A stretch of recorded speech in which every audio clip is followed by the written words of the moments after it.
When my parents passed away, my sister threw what felt like a victory party right in the middle of the reading of their will. She celebrated inheriting absolutely everything: the $15 million estate, the offshore accounts, the fleet of luxury cars, all of it. She looked me dead in the eye and told me to get out of her house immediately. But she had no idea what was actually hidden inside the single dusty cardboard box I was given as a consolation prize. Before the week was over, her smug confidence would vanish entirely. My name is Natalie. I am 33 years old and I work as a forensic accountant. Before I continue this story, let me know where you are watching from in the comments below. Hit like and subscribe if you have ever had to stand up to a toxic family member who severely underestimated what you are capable of. The air inside the grand library of my parents' Boston mansion was thick with the smell of old money-polished mahogany and sheer, unadulterated greed. Mr. Caldwell, the family estate lawyer, snapped the golden latches of his leather briefcase shut. The sharp sound echoed against the high vaulted ceilings, signaling the end of the legal proceedings. I sat perfectly still in my chair. Across the massive desk, my older sister Brittany was literally squealing. At 35 years old, she was clapping her hands together like a toddler who had just been handed the keys to a candy store. In a way, she had. Stacked in front of her were the freshly signed deeds to the $15 million estate. We were currently sitting in the ownership titles to a fleet of high-end vehicles and the transfer papers for our parents' massive banking portfolios. She snatched up a stack of heavy watermarked documents and fanned herself with them. Her husband Jamal leaned over and kissed her cheek, his eyes gleaming with the kind of calculated hunger I recognized all too well. Jamal was a luxury real estate developer whose ambition was only matched by his profound lack of actual capital. He had married my sister for precisely this moment, and he was not even trying to hide his victory.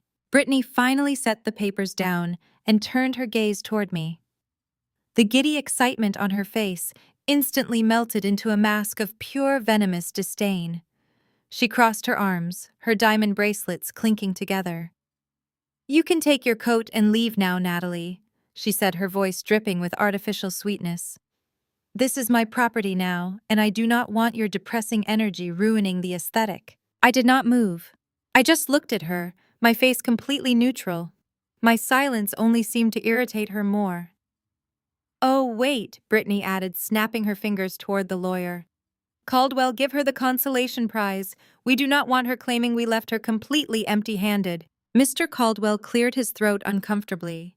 He reached down beside his chair and hoisted a heavily taped, battered cardboard box onto the pristine mahogany table. He pushed it across the polished surface until it stopped right in front of me. A thick cloud of dust rose into the air. "Per the stipulations in your parents' will," Mr. Caldwell said, adjusting his glasses, "you are to receive the physical records and remaining corporate documentation of Crescent Holdings, LLC. I looked down at the box. The cardboard was yellowed with age. Crescent Holdings was a defunct shell company my father had set up decades ago. As far as the family knew, it had been inactive and completely drained of any value since the late 90s.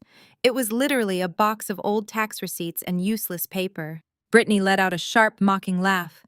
"Mom and Dad always knew you loved paperwork, Nat," she sneered. "Figure you can take that back to your tiny apartment and organize it for fun. Now take your trash and get out." Jamal stepped forward, reaching across the table to snatch a sleek silver key fob from Brittany's pile of inheritance. He tossed the keys to a brand-new Porsche 911 in the air and caught them smoothly, a smug grin spreading across his face. "Face it, Nat," Jamal said, leaning against the edge of the heavy desk. "You were always the disappointment of this family. You never fit into their world. Remember 5 years ago when you came begging your dad for a measly $5,000 loan to pay for your CPA exam prep?" I remembered it perfectly.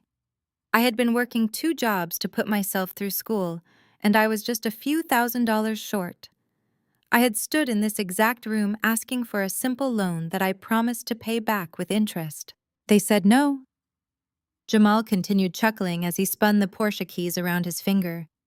Instead, they went out the very next day and bought Brittany this exact Porsche. "Your dad told me your studying was ruining the house vibe and bringing everyone down. He said investing in your boring little career was a waste of cash. So do us all a favor. Take your box of garbage and leave the real adults to handle the estate.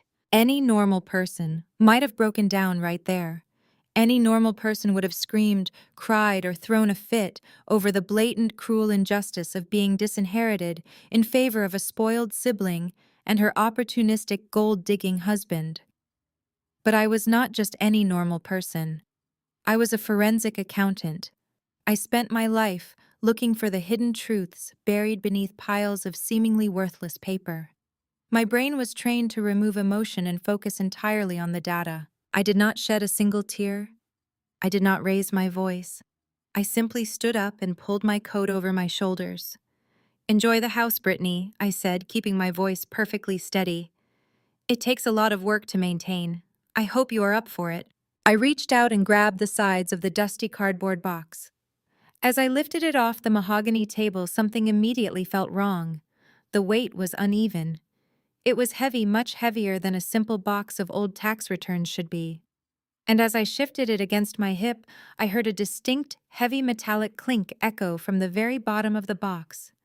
It was the sound of solid brass shifting against thick paper. A sudden sharp rush of adrenaline coursed through my veins, but I kept my face frozen in a mask of defeat.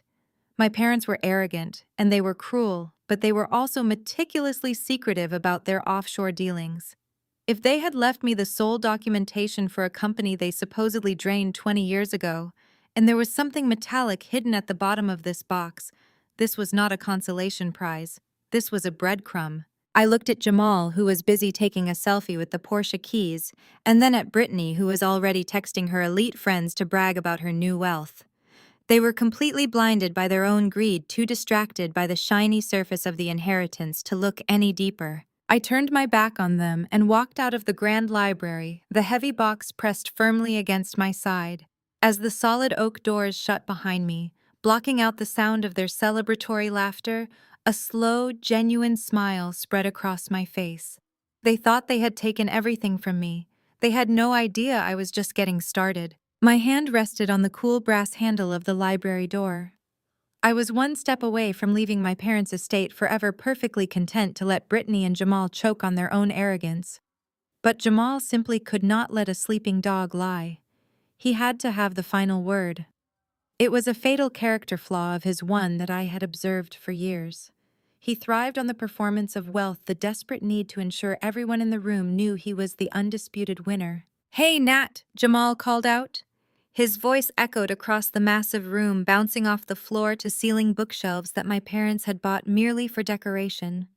I paused, turning my head just enough to look at him over my shoulder. He was leaning against the mahogany desk, carelessly tossing the heavy silver Porsche key fob into the air and catching it with a loud smack against his palm. He wore a bespoke Italian suit that probably cost more than my monthly rent, though I knew for a fact he put it on a high-interest credit card. "Do not look so down," Jamal said, flashing that trademark camera-ready smile that had somehow convinced my sister to marry him. "The corporate world needs people like you.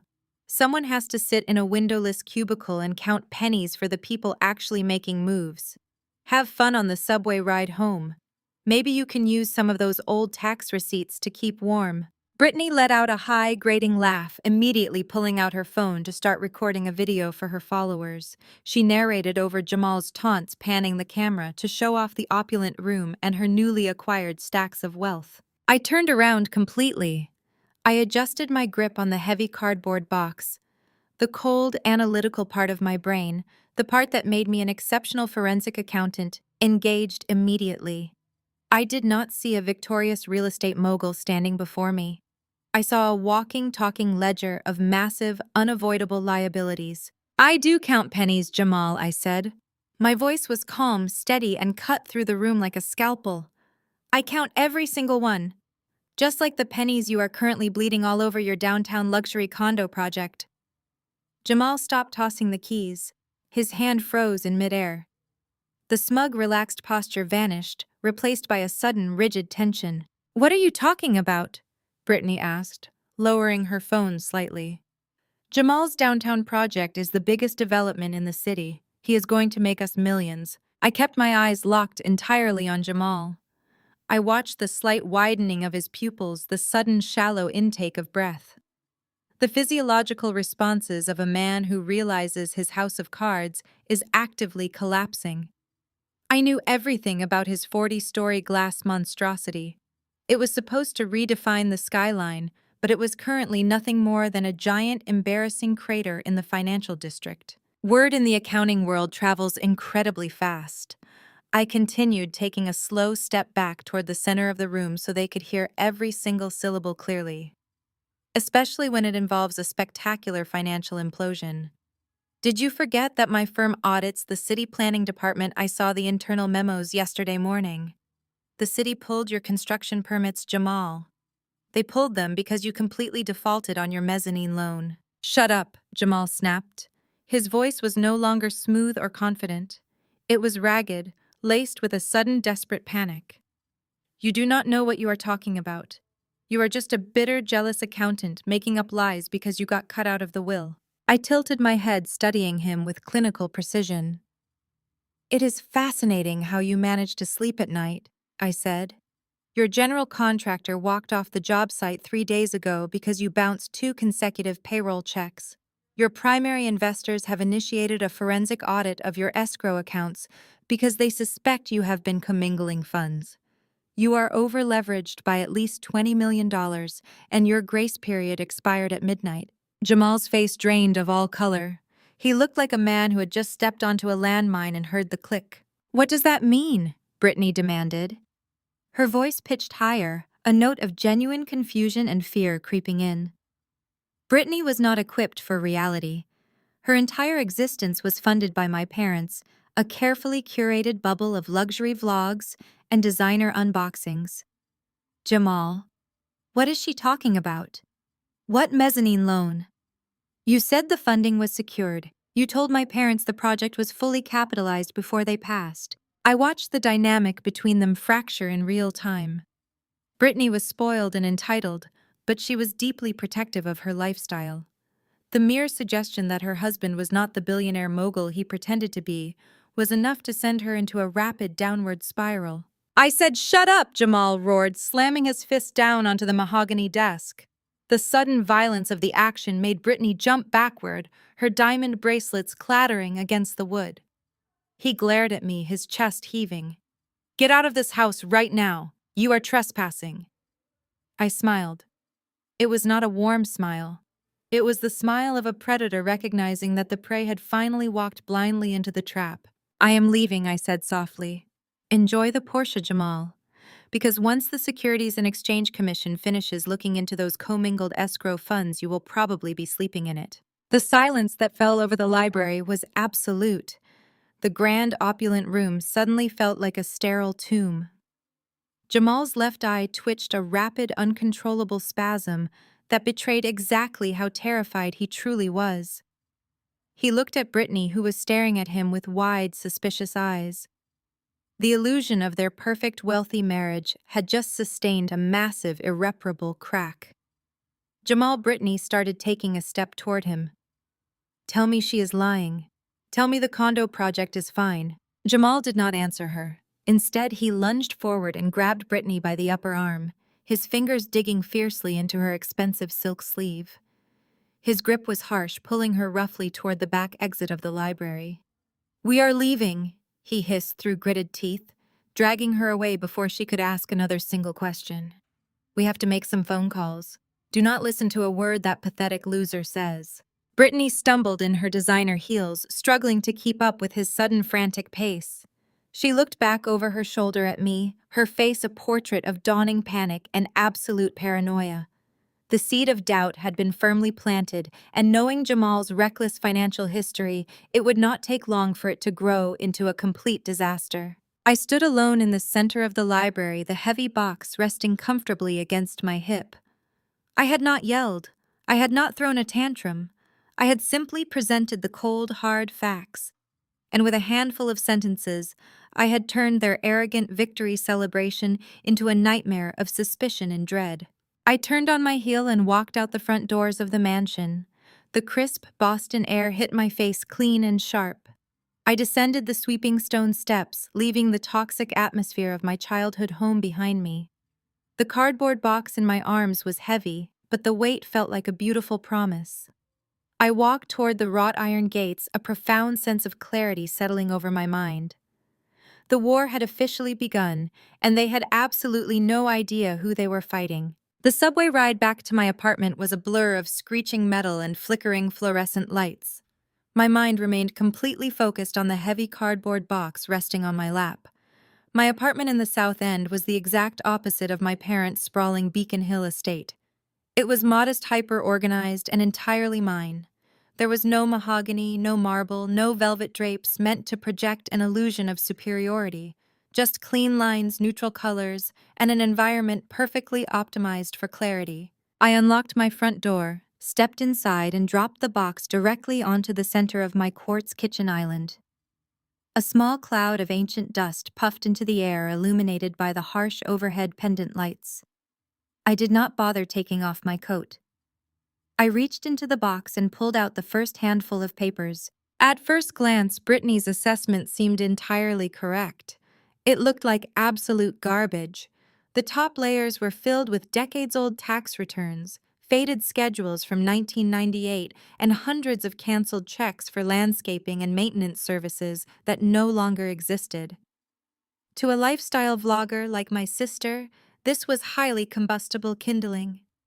To a forensic accountant, this was a puzzle waiting to be decoded.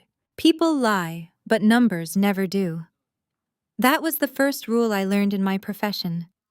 My parents had spent their entire lives lying to everyone around them, projecting a lifestyle of infinite wealth while constantly shuffling money behind closed doors. They loved using shell companies to obscure their financial footprints. Crescent Holdings, LLC, was one of those shells. I began sorting the papers into distinct piles across my kitchen counter, separating the obvious decoy documents from the actual financial ledgers. It took me 45 minutes of rapid methodical scanning to realize the top 3 layers of documents were entirely useless. They were placed there intentionally to bore anyone who might go snooping. But I do not get bored by paperwork. I thrive on it. I dug deeper into the box, my hands brushing against the thick cardboard bottom. Except it was not the actual bottom. My fingers caught on a slight lip of cardboard. I pressed my thumbnail under the edge and pulled upward. A false bottom lifted away, revealing a pristine, sealed manila envelope taped to the base. My heart hammered a steady rhythmic beat against my ribs as I carefully peeled the tape back and pulled the envelope free. It was surprisingly heavy. I ripped open the seal and dumped the contents onto the kitchen island. A thick stack of legal documents slid out, bound by a heavy black binder clip. I flattened the papers out and began reading the dense legal terminology. It was an operating agreement for Crescent Holdings LLC, but it had been severely amended. I scanned down to the signature blocks and the execution dates. The documents were dated exactly 5 years ago. That was the exact same year my parents had humiliated me by refusing to co-sign a small loan for my CPA exams, the very same year they had bought Brittany that ridiculous Porsche. According to the paperwork in front of me, my parents had secretly executed an irrevocable transfer of ownership. They had legally, completely, and quietly signed over 100% of Crescent Holdings LLC to me. I was the sole managing member. I owned it all. There was no oversight, no board of directors, and absolutely no way for the estate to contest it because the transfer had occurred years before their deaths. I flipped to the next page, searching for the asset schedule. What exactly did Crescent Holdings own? Shell companies are usually empty vessels used to hold specific assets like real estate or stock, but the asset ledger in this folder was blank.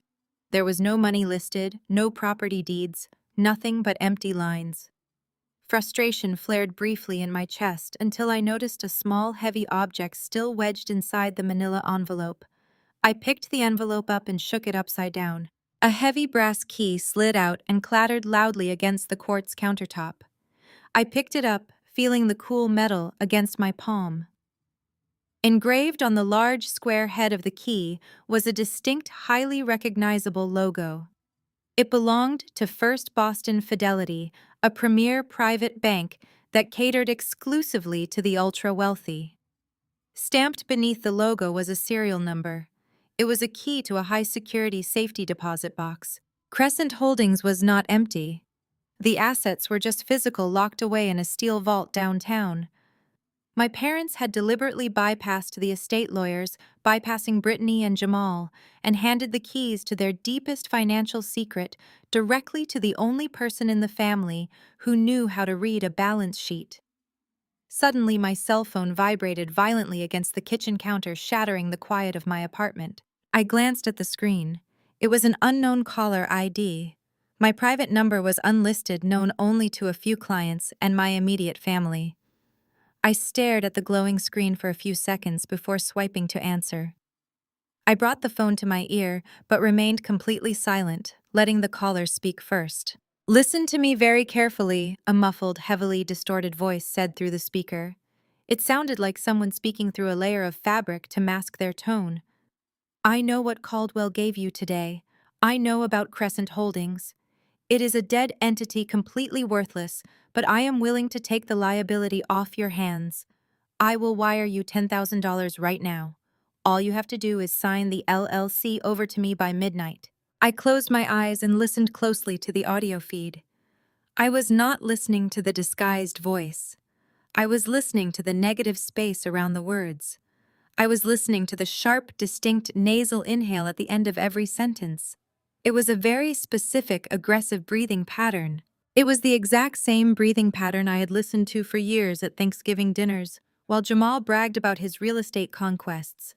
He was trying to disguise his voice, but the gold digger had panicked. He was sloppy.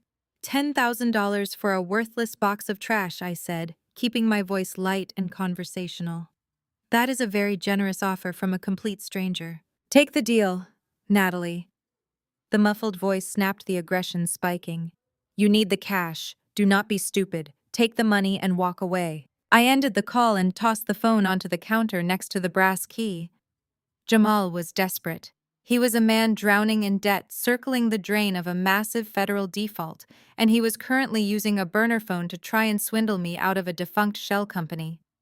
He had no idea I had already found the key, and he clearly did not realize who legally owned the company now. Exactly 1 week later, the screen of my phone lit up with a text message that practically radiated fake sincerity.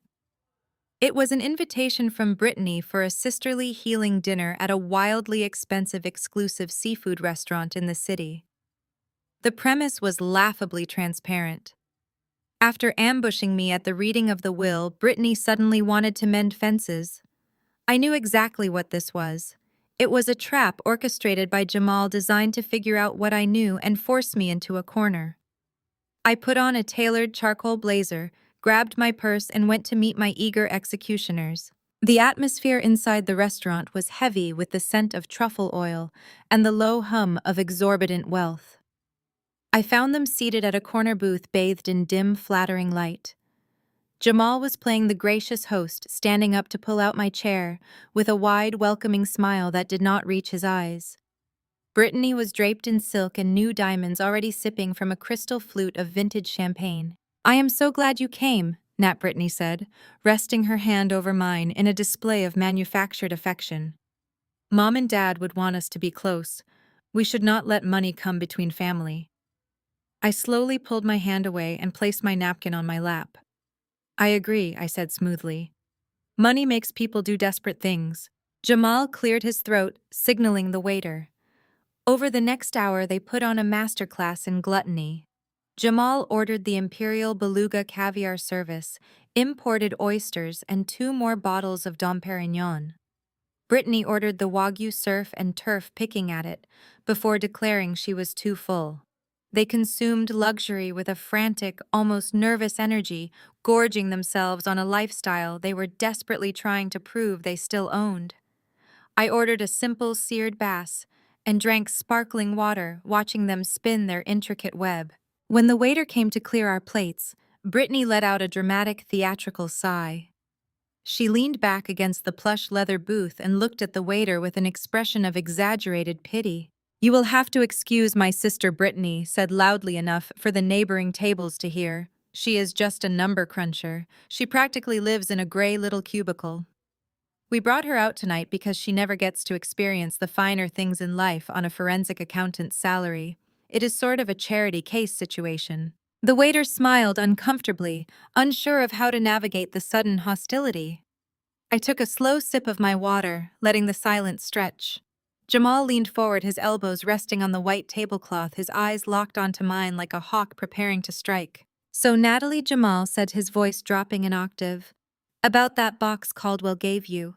Brittany and I were talking, and we feel terrible that you got stuck with a bunch of useless paper.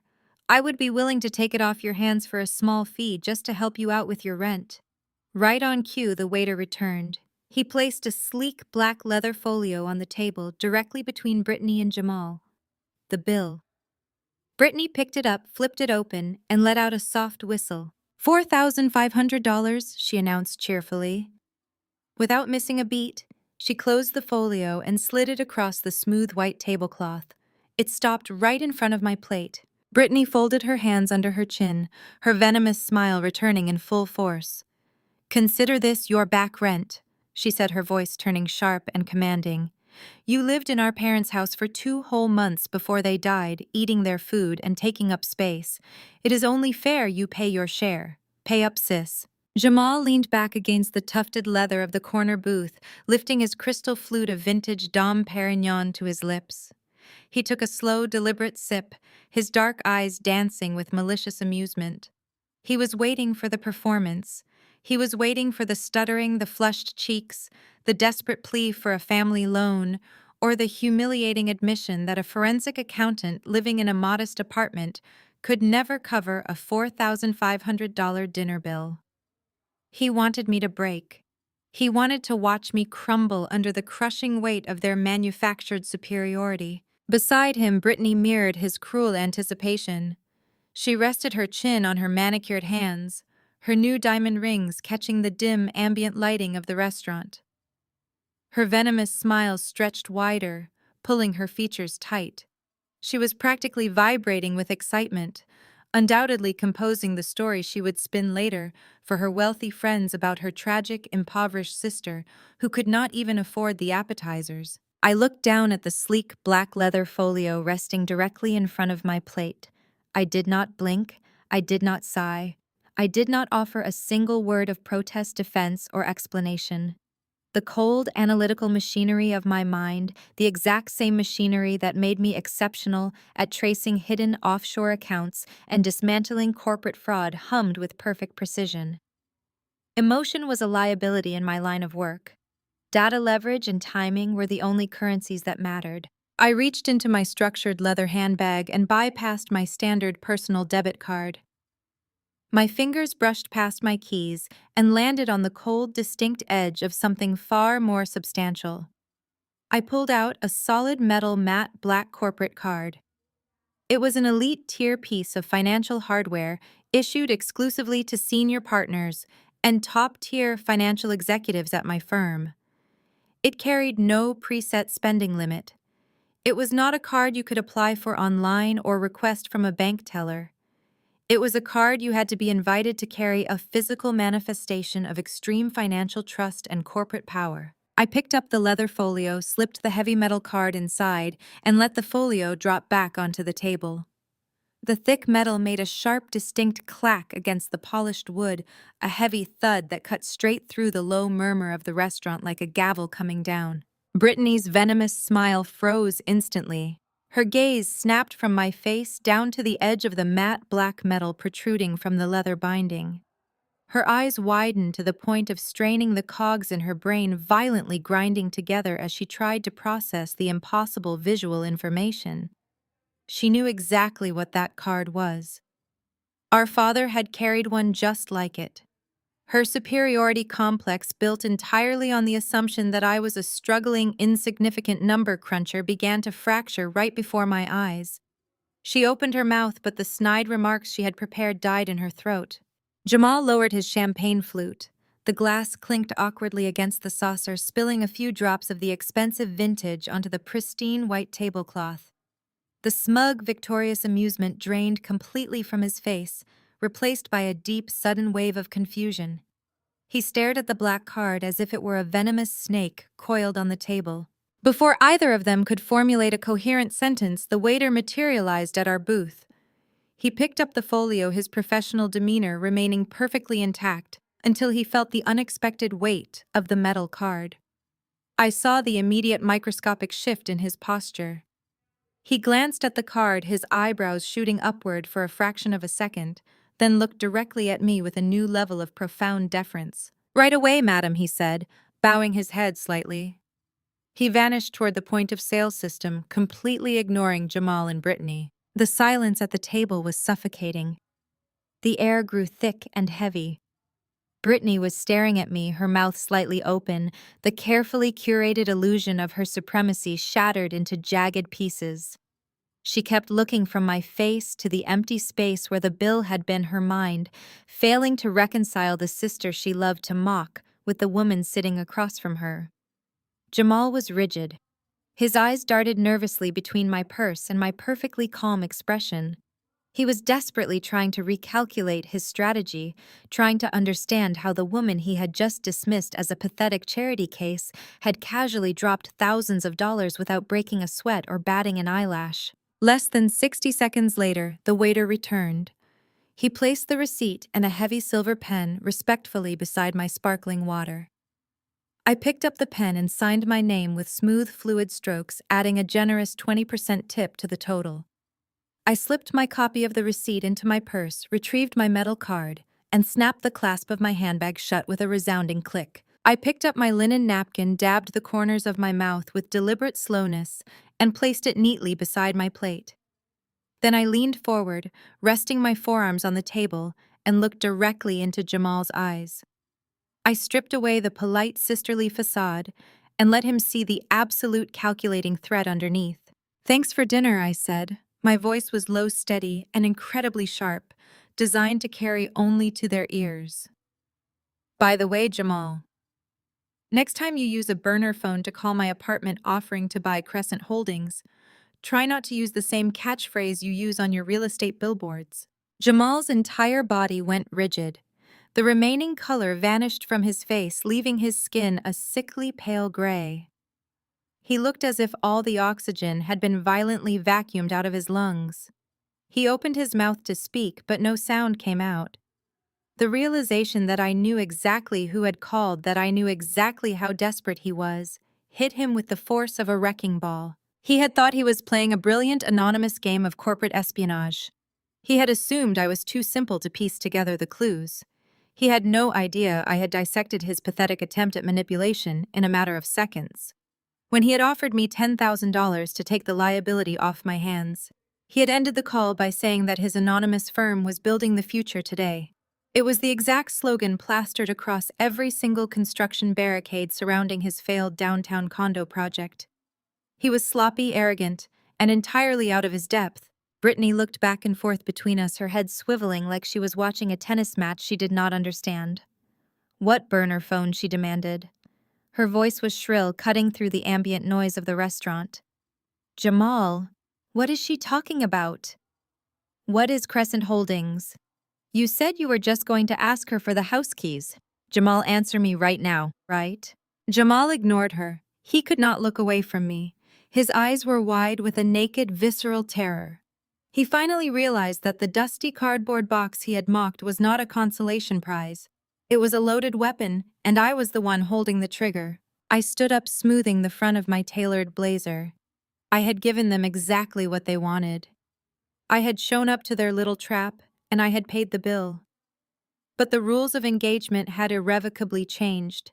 I looked down at my sister, whose face was flushed with anger and confusion, and then back to her husband, who looked like a man standing on the gallows. "Have a wonderful evening, you two," I said pleasantly. I turned and walked away from the table, my heels clicking rhythmically against the hardwood floor. Behind me, I could hear the rising frantic panic in Brittany's voice as she demanded answers from a husband who was rapidly realizing he had just picked a fight with the wrong woman.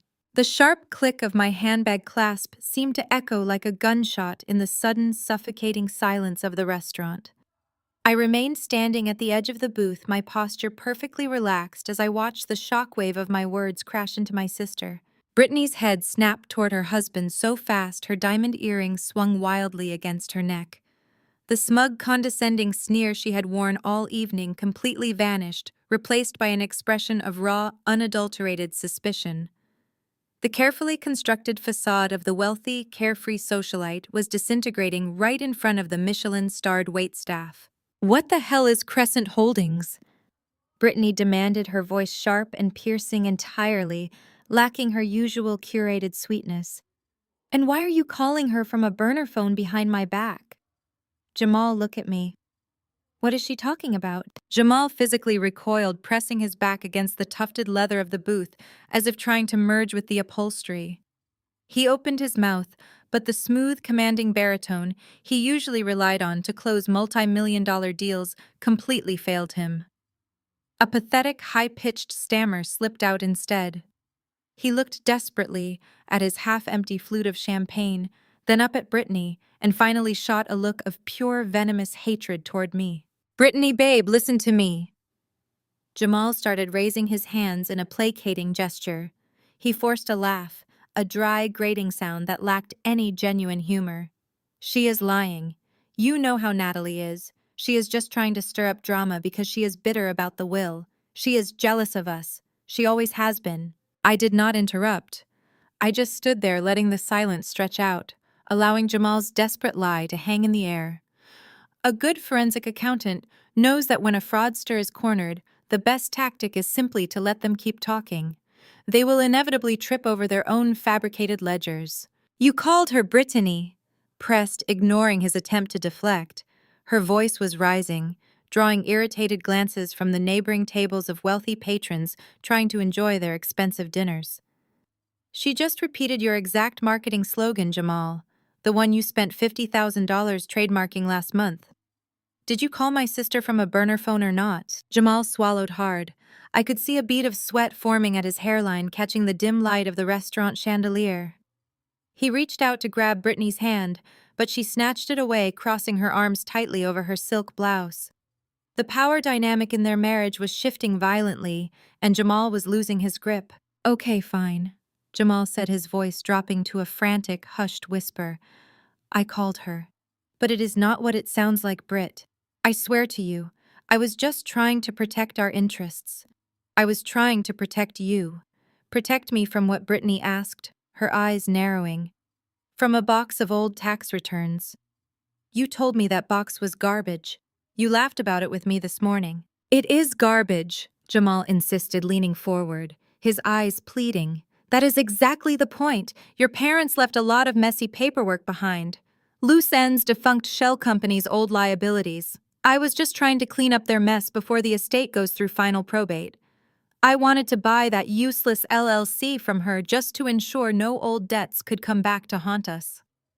I was handling family business, Britt. I used a different phone because I did not want her tracking my personal number and harassing us for more money. It was a masterclass in gaslighting. If I had not spent the last decade auditing pathological liars in the corporate sector, I almost would have been impressed by how quickly he spun a narrative painting himself as the selfless, protective husband. He was trying to pivot the blame entirely onto my supposed greed. Brittany hesitated. I saw the slight softening in her shoulders, the desperate desire to believe the man she had married. She wanted to preserve her perfect life. She wanted to believe she had won the ultimate prize. Jamal saw the hesitation too, and he moved in for the kill, reaching out to softly stroke her arm. "I am taking care of us, babe," Jamal murmured, deploying his most soothing, persuasive tone. "I always take care of us. You just need to trust me and ignore her toxic energy." I reached over and slowly picked up my tailored coat from the back of the chair. The soft rustle of the wool fabric drew their attention back to me. I slipped my arms into the sleeves, adjusting the collar with meticulous care. I looked down at them, feeling absolutely nothing but cold, clinical detachment. Jamal thought he had salvaged the situation. He thought he had plugged the leak in his sinking ship. He was wrong. "He is lying to you, Britt," I said. My voice was calm, steady, and loud enough that there was no possibility of him hushing it away. "He does not want to buy Crescent Holdings to protect you from liabilities. He wants to buy it because he is hunting for cash, and he thinks there is liquid capital hidden inside that shell company. Shut your mouth, Natalie. Jamal hissed, his face contorting into an ugly, threatening mask. Do not say another word. I kept my eyes locked entirely on my sister. For the first time in my life, I actually felt a tiny, fleeting ounce of pity for her. She was shallow and cruel, but she was completely oblivious to the financial ruin sitting right next to her. His downtown luxury condo project is dead, Brittany. I stated clearly, laying out the facts like a balance sheet. The city pulled the permits. The contractors have walked off the site. He defaulted on his mezzanine loan last night. The Securities and Exchange Commission is likely going to open an investigation into his escrow accounts by Friday. Your husband is entirely broke, and he is desperately scrambling to find a lifeline before the banks come to seize his assets. Brittany stared at me, her chest rising and falling in rapid, shallow breaths. She looked at Jamal, waiting for him to confidently deny it, waiting for him to produce proof of his wealth. But Jamal was frozen, his mouth opening and closing like a suffocated fish.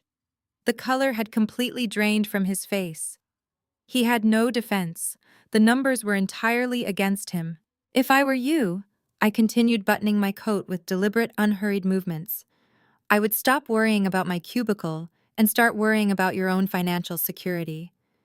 You might want to check your joint bank accounts and your inheritance trust first thing tomorrow morning. Check them very carefully, Britt, before your husband drains every last cent you have to pay off his fraudulent debts. I did not wait for a response. I turned and walked away from the table, my posture perfectly straight. As I moved through the elegant dining room, the heavy, muffled sounds of a vicious argument erupted behind me. Brittany's voice rose to a shrill, hysterical pitch, demanding to see Jamal's phone, demanding to see their bank statements. Jamal's voice was loud and panicked, desperately trying to talk over her. The maitre d' hurried past me toward their table, looking deeply distressed by the public disturbance. I pushed open the heavy glass doors of the restaurant and stepped out into the cool evening air. The valet offered a polite nod, asking if I needed my car. I shook my head, inhaling the crisp city breeze. I had walked into that restaurant as the family disappointment, the charity case they intended to humiliate. I was walking out as the architect of their complete undoing. I hailed a cab, leaving my sister and her gold-digging husband to tear each other apart in the middle of a Michelin-starred dining room. The truth had finally been unleashed, and the audit of their lives was only just beginning. I woke up the next morning feeling a profound, terrifying sense of calm. My phone screen was cluttered with dozens of missed calls and frantic, aggressively worded text messages from Brittany, but I simply swiped them away. I had absolutely no interest in engaging with her panic. I had a schedule to keep. I dressed in a sharp, tailored navy suit, pulled my hair back into a severe knot, and grabbed my leather briefcase. The subway ride downtown felt entirely different today. I was no longer a discarded daughter nursing a wounded ego. I was a forensic accountant following a multi-million-dollar paper trail. First Boston Fidelity was not the kind of bank that advertised on bus stop benches or offered complimentary toasters. It sat behind heavy, unmarked bronze doors in the heart of the financial district, projecting a quiet, intimidating aura of generational wealth. I walked past the armed security guards and approached the massive mahogany reception desk. I did not speak. I simply opened my briefcase, placed the heavy brass key on the polished surface, and slid over a thick notarized file containing the operating agreement for Crescent Holdings, LLC. The branch manager, a severe-looking man named Mr. Sterling, stepped out of his office to assist. He examined the paperwork with practiced clinical scrutiny. When he verified the corporate seals, the irrevocable transfer documents, and my primary identification, his entire demeanor shifted. The polite, dismissive indifference reserved for walk-in customers vanished, replaced immediately by absolute, unblinking deference. He understood exactly what kind of account this key belonged to. "Right this way, Ms. Crescent," he said, addressing me by my corporate title rather than my surname. He guided me past the velvet ropes, through a set of reinforced steel biometric doors, and down a carpeted staircase into the subterranean vault. The air down there was perfectly climate-controlled, smelling faintly of ozone and old paper. Sterling led me down a long corridor of gleaming stainless steel deposit boxes until we reached the end of the aisle. He inserted his master key into the dual lock system, and I followed suit with the brass key from my parents' cardboard box. We turned the keys simultaneously. The heavy locking mechanism disengaged with a satisfying deep metallic clunk that echoed down the quiet hallway. Sterling pulled out a long, surprisingly heavy metal lockbox. He escorted me into a private viewing room adjacent to the vault. It was a sterile, soundproof space featuring a single bright overhead light, a heavy oak table, and absolutely no security cameras. Privacy was the ultimate luxury at First Boston Fidelity. Sterling offered a crisp bow and closed the solid door behind him, leaving me completely alone with the ghosts of my parents' deepest financial secrets. I sat down and placed both hands flat on the cold metal lid of the box. I had spent my entire professional career tracking down hidden assets, auditing offshore accounts, and exposing buried corporate money. But this was fundamentally different. This was my own blood. I flipped the twin metal latches and pushed the lid open. The box was not stacked with bundles of $100 bills or shiny gold bars. Instead, it was entirely filled with pristine, heavy stock paper. I carefully lifted the first stack out and held it up to the overhead light to examine the elaborate embedded watermarks. They were physical bearer-form stock certificates. In the modern era of digital trading, physical certificates were incredibly rare, usually reserved for early-stage private equity or highly guarded, untraceable investments. Whoever held the physical paper owned the asset, and these certificates were issued directly to Crescent Holdings, LLC. I read the name printed in bold, embossed lettering across the top of the crisp paper. Advanced Biometrics Incorporated. It was a biotechnology firm. The pieces of the puzzle slammed together in my mind with startling clarity. My parents had acted as angel investors nearly a decade ago, funneling massive amounts of early seed money into this specific company through their inactive shell corporation. By utilizing Crescent Holdings, they had effectively shielded this investment from their main portfolio, keeping it completely off the public books and hidden from their primary estate lawyers. And 5 years ago, when they secretly and spitefully transferred Crescent Holdings to my name to avoid a pending tax audit, they had legally, irrevocably transferred this entire stake to me. They had simply forgotten to remove the brass key from the decoy box. I pulled my smartphone from my pocket and opened my financial terminal application. I typed the name of the biotech firm into the global search bar. My breath hitched painfully in my throat as the search results populated on the screen. Advanced Biometrics had not stayed a small, struggling private startup. They had pioneered a revolutionary piece of diagnostic software that was currently being integrated into hospital networks nationwide. They had gone public exactly 8 months ago with an explosive initial public offering. I looked at the current trading price flashing green on my screen. Then I looked down at the sheer volume of shares listed on the physical certificates spread across the oak table. My brain, hardwired to crunch massive numbers at lightning speed, performed the multiplication instantly.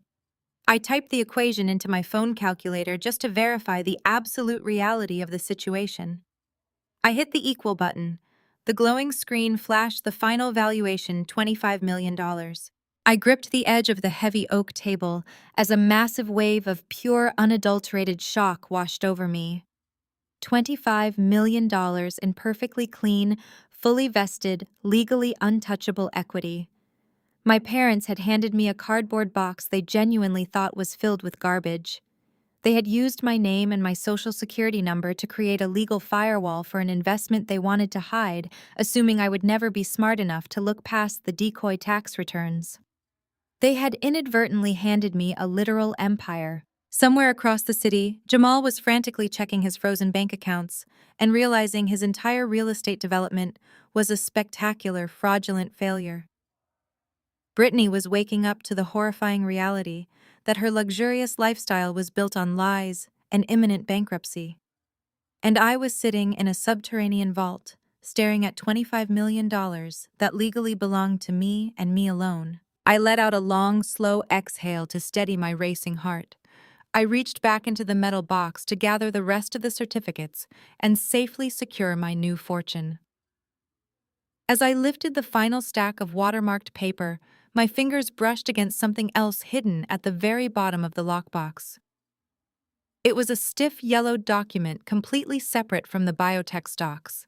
I pulled it out and flattened it against the table under the bright overhead light. It was a legally binding promissory note executed and notarized 7 years ago. I scanned the dense legal terms, my eyes widening as I processed the staggering implications of the text. Right at the bottom of the page, signed in bold black ink, were the signatures of my parents. And right next to them, signing as the primary guarantor for a massive high-interest shadow loan that tied directly into his failing downtown condo project, was Jamal. I carefully folded the heavy yellowed promissory note and placed it back into the metal lockbox alongside the bearer bonds. My heart did not race, and my hands did not shake. Instead, a profound, absolute clarity settled over my mind. Jamal had guaranteed a massive high-interest shadow loan for my parents, a loan that was clearly meant to keep his failing real estate empire afloat while padding my parents' opulent lifestyle. He had secured it against Crescent Holdings, assuming my parents would always control the shell company. He had no idea the debt now belonged entirely to me. I was his ultimate creditor. I closed the box, turned the keys, and left First Boston Fidelity with the silent, lethal confidence of a predator that had just locked the cage from the outside. The next morning, I arrived at my forensic accounting firm exactly at 8 o'clock. The sleek, glass-walled offices of Vanguard Financial Partners usually hummed with the quiet, intense energy of corporate audits and asset tracing. Today, the atmosphere felt distinctly different. The moment I stepped off the elevator, conversations abruptly stopped. My colleagues averted their eyes, suddenly fascinated by their monitors or their coffee cups. The junior accountants, who usually greeted me with eager questions, suddenly found reasons to look at the floor. The shift in the office ecosystem was palpable, a heavy, suffocating tension that signaled a major corporate disruption. I walked to my office, my heels sinking into the plush carpet, ignoring the heavy stairs boring into my back. Before I could even power on my workstation, my desk phone chimed. It was the executive assistant to Marcus Sterling, the managing partner of the firm. Marcus requested my presence in his corner suite immediately. I grabbed my legal pad and walked down the hall, my mind running through the current audits I was managing. I assumed a client had panicked over a tax discrepancy. I was entirely unprepared for the scorched earth tactic Jamal had deployed in his desperation. Marcus was standing by his floor-to-ceiling windows looking out over the city skyline. He did not turn around when I entered. The silence stretched thick and uncomfortable until he finally walked over to his massive oak desk and sat down. He did not offer me a seat. He looked exhausted, his usual polished demeanor replaced by a grim, rigid professionalism. "We have a serious problem, Natalie," Marcus said, keeping his voice carefully neutral. He clasped his hands together on the desk. "I received 5 phone calls this morning before 7 a.m.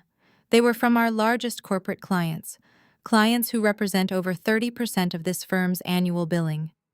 I remained standing, keeping my posture straight and my expression impassive. "Which clients, Marcus?" "The Caldwell Estate connections," he replied, finally meeting my eyes. "Richard and Patricia's old money friends. The Harrington Trust, the Vanderbeek family office, the Sterling real estate conglomerate. People who have trusted this firm for decades because of the relationships your parents cultivated." The pieces clicked together with sickening speed. Jamal. He had realized he could not intimidate me in a restaurant, and he knew he could not outsmart me financially. He was a cornered animal backed against a wall by his own impending bankruptcy. So he had resorted to the only weapon he had left. He had weaponized the remaining goodwill of my dead parents' social network. He wanted to starve me out to cut off my only source of income, so I would be forced to sell Crescent Holdings just to make rent. He had no idea he was trying to starve a woman who had just unlocked $25 million in liquid assets. "Jamal contacted them last night." Marcus continued, his tone heavy with regret. "He called every single one of them. He told them you were having a severe mental breakdown following your parents' deaths. He claimed you were making erratic, aggressive moves against the family estate and harassing him and your sister for money. He convinced them that your professional judgment is completely compromised. I let out a short, humorless laugh. And you believe him. I have generated more revenue for this firm than any other senior associate in the building. I caught the embezzlement ring in the Sterling account. I rebuilt the Vanderbeek ledgers from scratch. You know my work. You know my mental state is perfectly sound. It does not matter what I believe, Marcus said, raising a hand to stop me. Jamal is leveraging his status as the grieving son-in-law. He is playing the protective husband to your sister. He told these clients that if Vanguard Financial Partners continues to employ you, it is a direct endorsement of your hostile behavior against the Caldwell family. He demanded they pull their accounts immediately if you are not terminated by noon today. I stared at the man who had mentored me for 7 years. I had billed thousands of hours for him. I had caught embezzlers and saved his clients millions. But in the ruthless, insular world of old money, loyalty was a commodity bought and paid for by the highest bidder. My parents had spent their entire lives treating me like an outcast, a social liability who preferred spreadsheets to cocktail parties. Now, even from the grave, their toxic influence was being used to destroy my career. You are capitulating to a bankrupt real estate developer throwing a tantrum, I stated, my voice dangerously soft. Jamal is drowning in debt. His project is dead. He is lying to you to save himself. I am protecting my firm. Marcus fired back, his guilt morphing into defensive anger. 5 clients, $10 million in annual billings. The math is simple, Natalie. You are a forensic accountant. You know how the numbers work. He was right. The math was incredibly simple. It was the exact same cold analytical calculus I used every single day. I could not even be angry with him for making the optimal financial choice. I knew how corporate survival functioned. Jamal had perfectly executed a hostile social takeover, leveraging the only power he still possessed to temporarily cripple my livelihood. Marcus reached into his top drawer and pulled out a thick, cream-colored envelope. He placed it carefully in the center of the desk and slid it across the polished wood toward me. I did not reach for it. I knew exactly what it contained. It was a severance agreement likely drafted in a panic just hours before my arrival, designed to usher me quietly out the back door to appease a fabricated scandal. Marcus stood up, adjusting his suit jacket, unable to maintain eye contact any longer. He looked past my shoulder, delivering the final calculated blow that Jamal had clearly fed him to justify this entire charade. Your mother always warned us you were unstable, Natalie, Marcus said, his voice flat and resolute. I am sorry, but we have to let you go. I stared at the cream-colored envelope resting on the polished mahogany surface. The words my mother used to systematically isolate me and tear down my credibility were now being weaponized by a man who had trusted my financial instincts for 7 years. It was a profound betrayal, but surprisingly I felt absolutely no sting of rejection. The corporate leash they thought they were tightening around my neck had actually just snapped, leaving me completely untethered. Marcus watched me with a tight, nervous expression, likely expecting the hysterical reaction Jamal had so carefully promised him. He expected me to cry, to beg for my job, to desperately plead my case against my own family. Instead, I reached across the desk and picked up the thick envelope. I slid my thumbnail under the sealed flap and tore it open. I pulled out the crisp, legally binding severance agreement. I did not even bother reading the restrictive covenants, the non-disclosure clauses, or the insultingly low monetary offer.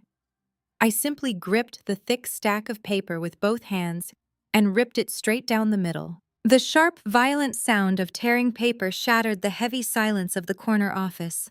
Marcus physically recoiled in his leather chair, his eyes widening in shock as I dropped the shredded halves directly onto his pristine blotter. You are terminating your lead fraud investigator to appease a developer who is 30 days away from a federal default, I said, keeping my voice perfectly level and devoid of any emotion. I leaned forward, resting my palms on the edge of his desk, forcing him to meet my gaze. Jamal is drowning in a toxic sea of bad mezzanine debt and fraudulent escrow transfers. He is using your firm and your reputation as a temporary shield. When the SEC raids his offices next month, do not call me to clean up your mess." Marcus opened his mouth, stammering, struggling to formulate a corporate response to a situation that had completely derailed from his script. Before he could find his words, I reached up and unclipped the plastic security badge from my lapel. I tossed it onto the desk. It landed with a hollow clatter on top of the ruined severance agreement. I turned my back on the managing partner of Vanguard Financial Partners and walked out of the corner suite. I did not look over my shoulder. The bullpen was dead quiet as I made my way down the central aisle.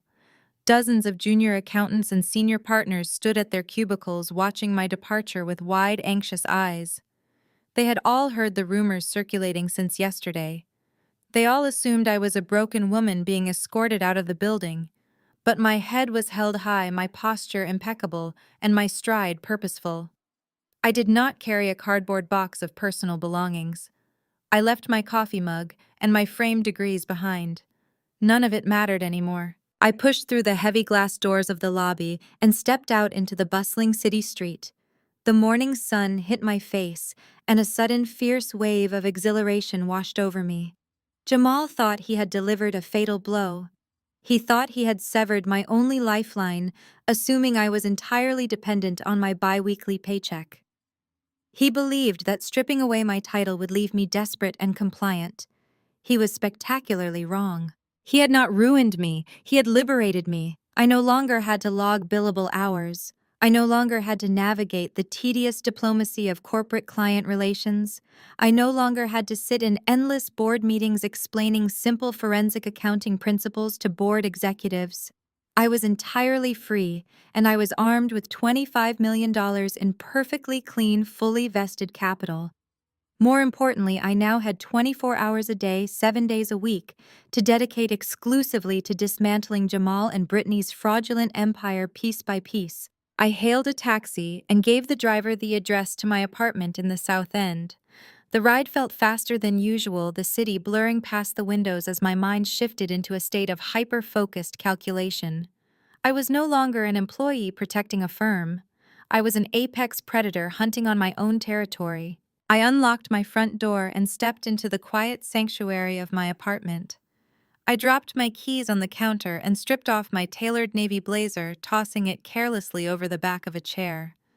The transition from corporate auditor to independent operative was instantaneous. I walked straight to the large custom-built desk occupying the corner of my living room. I hit the power button on the central tower, and my dual-monitor setup instantly hummed to life. The twin screens cast a sharp, cool blue light across the room, illuminating the precise, hyper-organized layout of my workspace. I pulled out my leather desk chair and sat down, feeling the familiar, comforting surge of adrenaline that always accompanied the start of a deep financial trace. I unlocked my secure leather briefcase and retrieved the yellowed, heavy stock document I had pulled from the bottom of the lockbox at First Boston Fidelity. I carefully smoothed the promissory note flat on the desk, positioning it perfectly beneath the glow of my task lamp. I cracked my knuckles, the sharp pops echoing in the quiet apartment.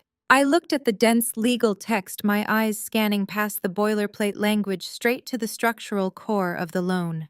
It was a massive predatory shadow loan secured entirely against the supposed assets of Crescent Holdings, LLC.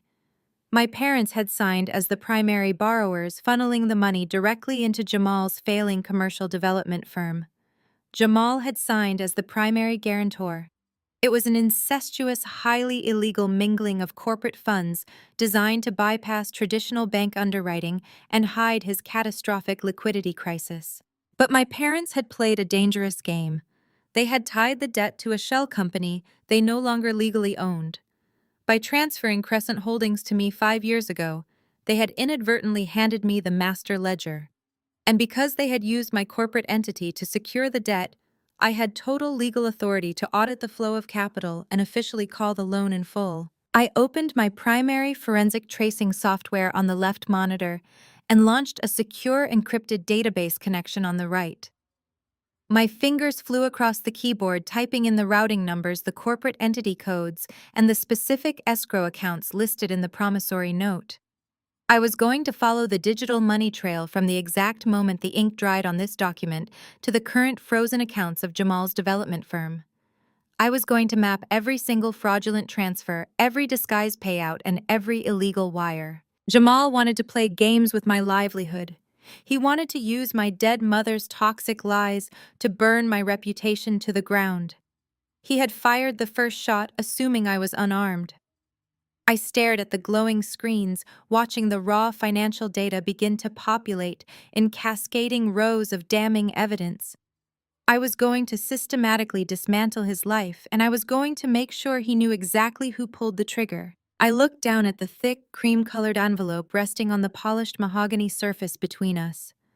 The very words my mother had used to systematically isolate me and tear down my credibility were now being weaponized by a man who had trusted my financial instincts for 7 years. It was a profound betrayal, but surprisingly, I felt absolutely no sting of rejection.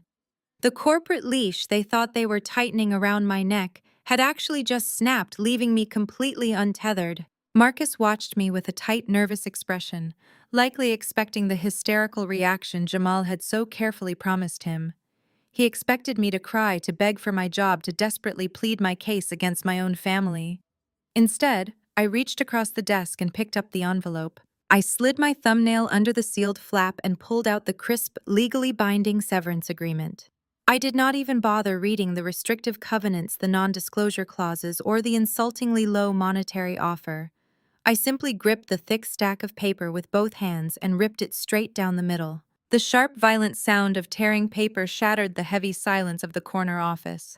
Marcus physically recoiled in his leather chair, his eyes widening in shock as I dropped the shredded halves directly onto his pristine blotter. "You are terminating your lead fraud investigator to appease a developer who is 30 days away from a federal default," I said, keeping my voice perfectly level and devoid of any emotion.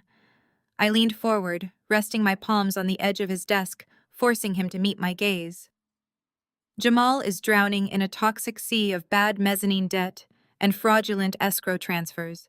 He is using your firm and your reputation as a temporary shield. When the SEC raids his offices next month, do not call me to clean up your mess." Marcus opened his mouth, stammering, struggling to formulate a corporate response to a situation that had completely derailed from his script.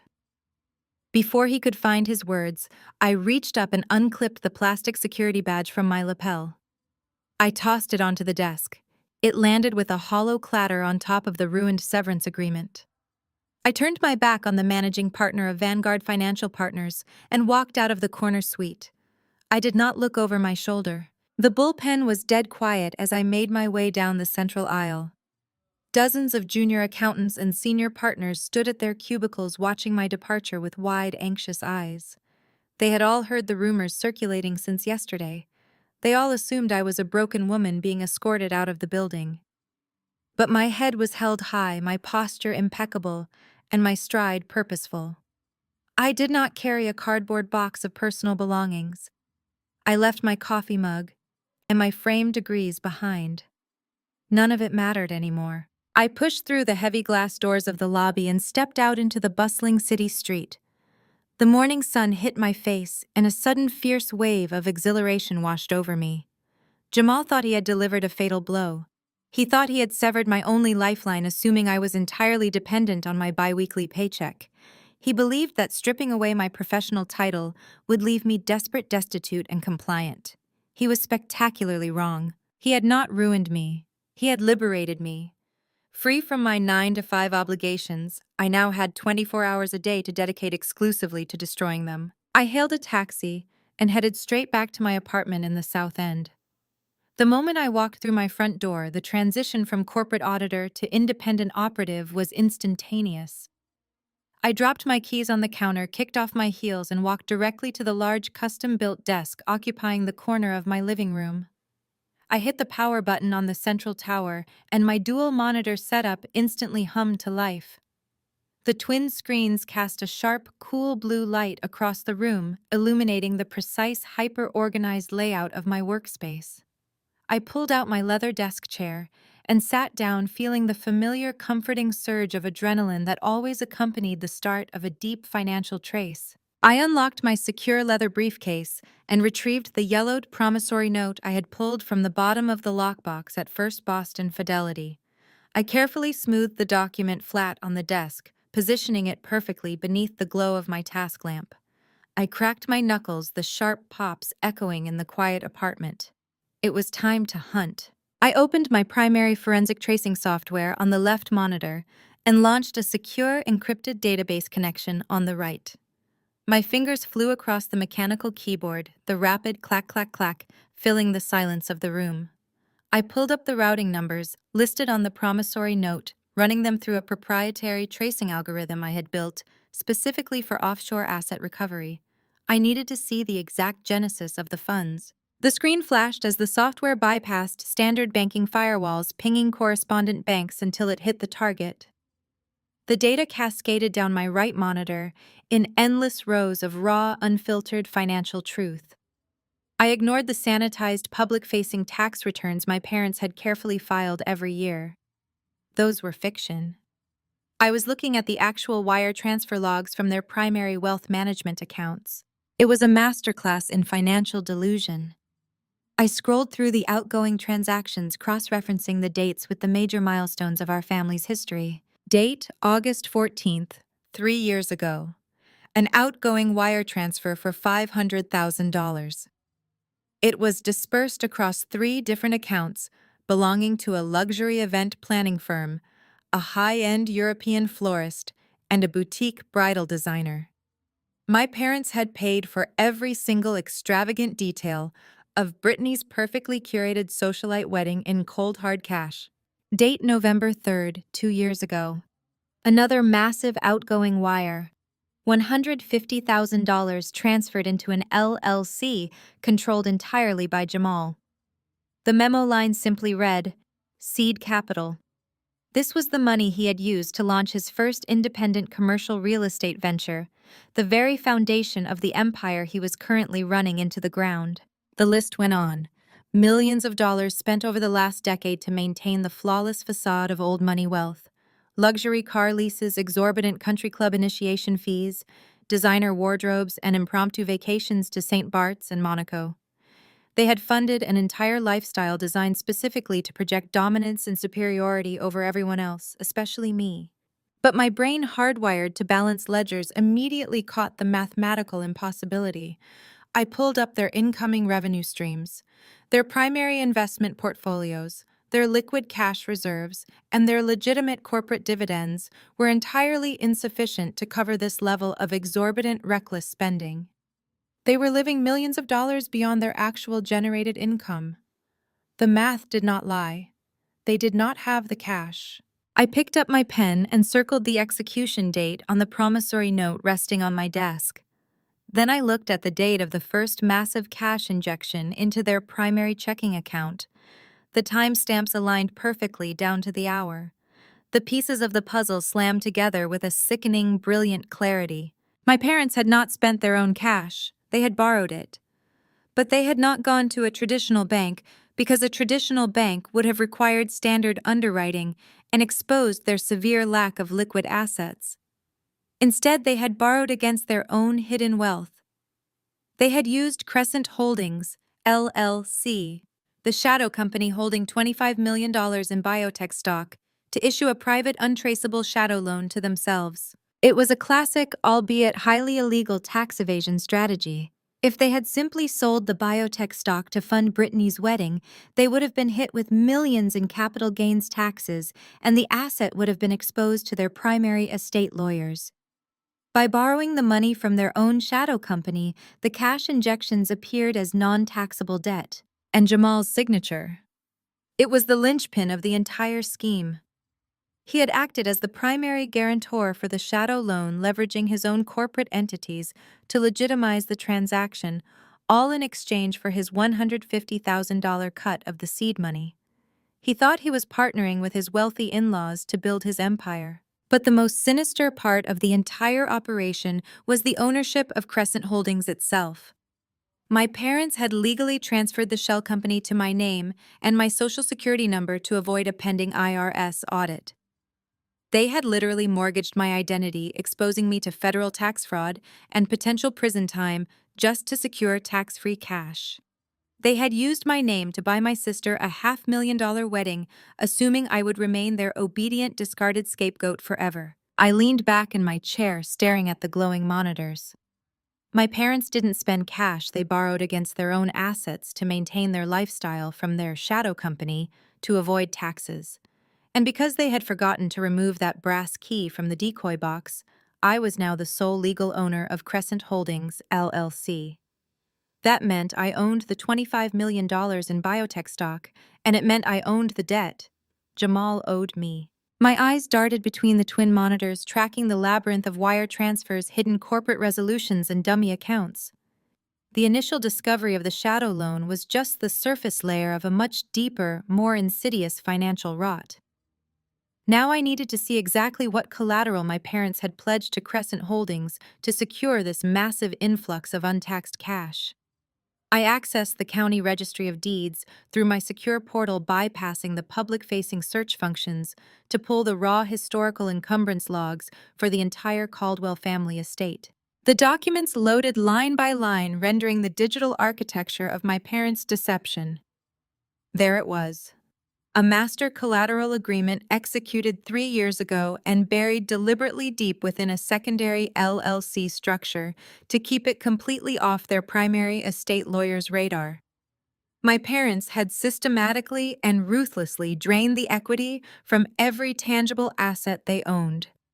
The sprawling historic Boston mansion on Beacon Hill, the summer estate in Nantucket, the vintage art collection, and the entire fleet of luxury vehicles, they were all leveraged to the absolute limit. They had executed an unrecorded private mortgage. In the elite financial circles they ran in, this was a highly specialized, incredibly risky maneuver used only by the desperate.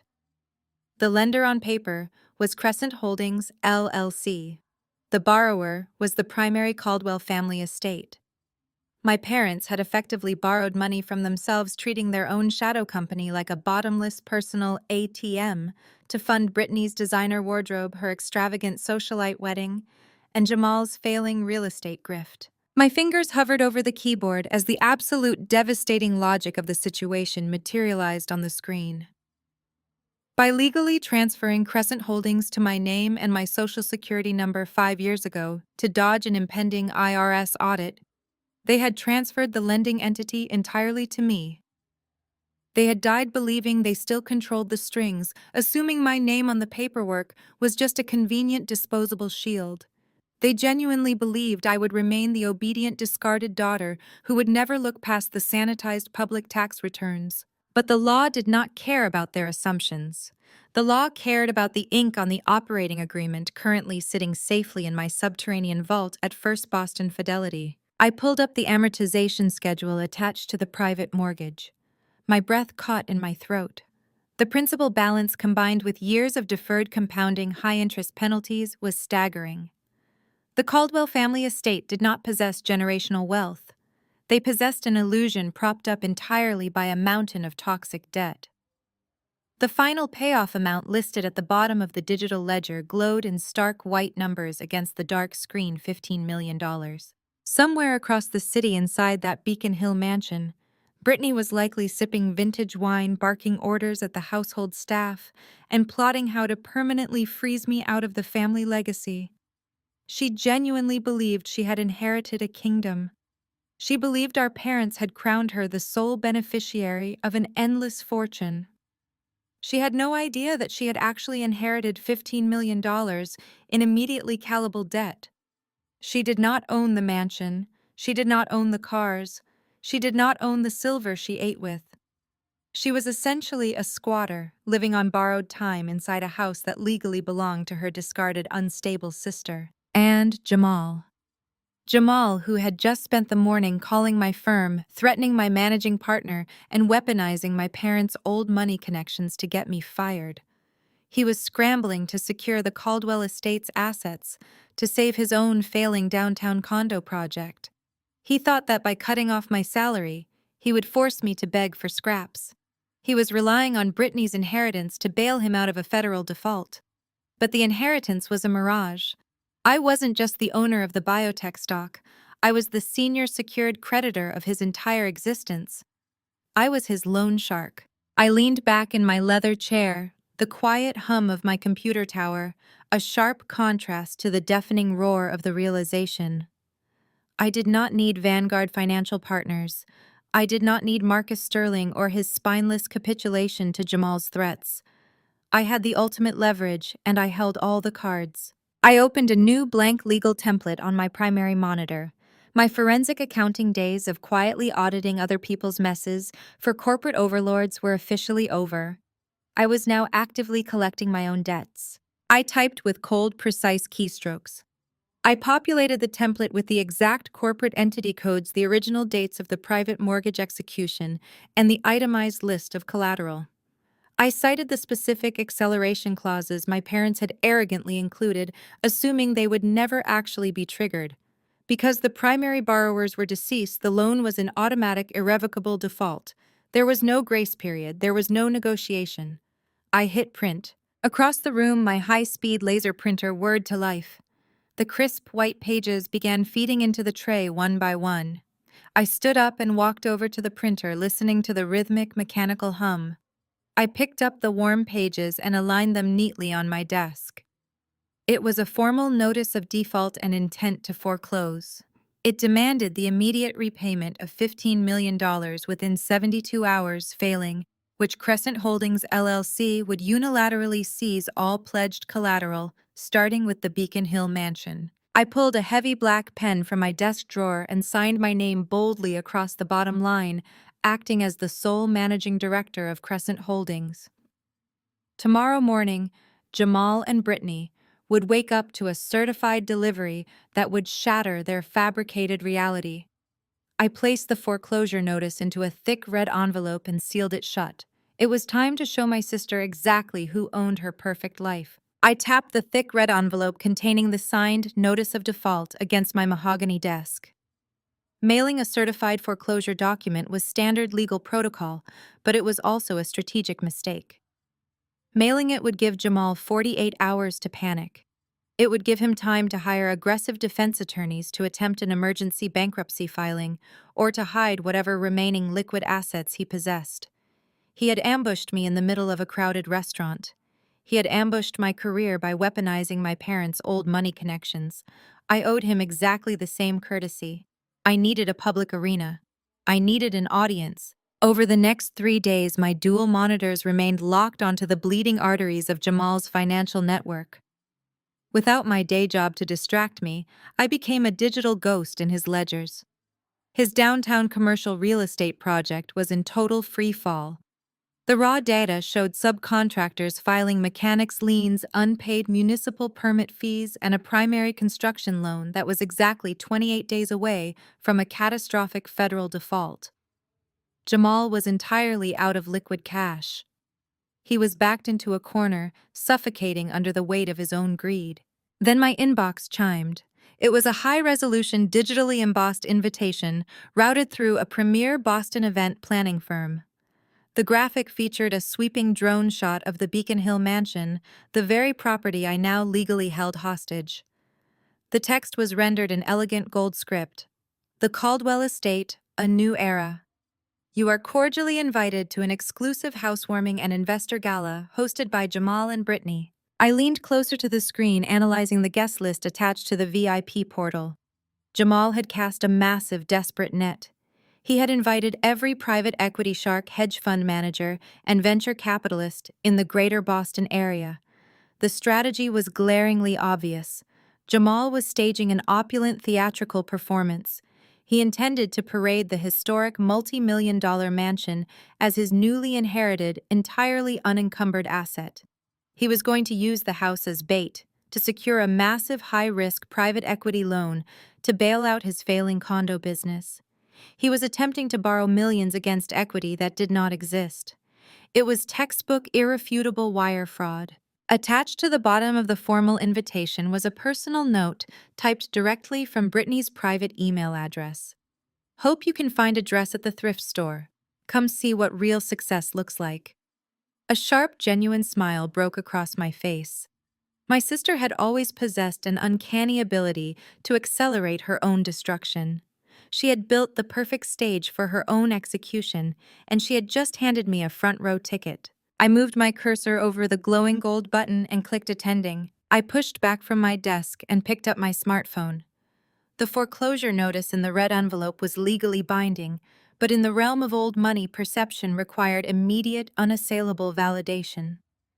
I dialed the direct office line of Arthur Caldwell, the senior estate attorney who had handled my parents' public will. Arthur was a rigid traditional man who had spent the last 2 decades treating me with polite, dismissive indifference. When his assistant transferred the call, Arthur answered with an impatient sigh. "Natalie, I am incredibly busy today. The estate is settled.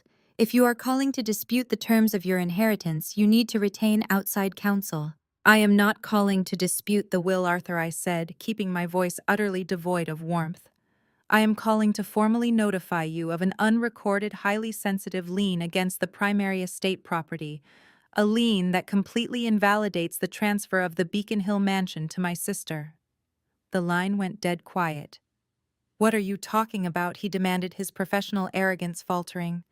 "I audited the entire estate. The property is free and clear." "You audited the public records," I corrected smoothly. "You failed to audit Crescent Holdings, LLC. I am the sole managing director of Crescent Holdings, and I hold a $15 million promissory note signed by my parents and guaranteed by Jamal. The estate is in default. I am executing a foreclosure." I let the massive financial reality crash over him before delivering my instruction. "Jamal is hosting an investor gala at the property this Saturday. He is attempting to leverage the house for private equity. That constitutes fraud. You will attend the gala, Arthur. You will bring your official notary seal, and you will be present in the main study at exactly 9 o'clock when I serve the foreclosure notice. If you fail to appear, I will report you to the state bar for gross negligence in your fiduciary duties to the estate's senior creditor." Arthur swallowed hard, the sound audible through the receiver. "I will be there." I ended the call. The legal anchor was secure.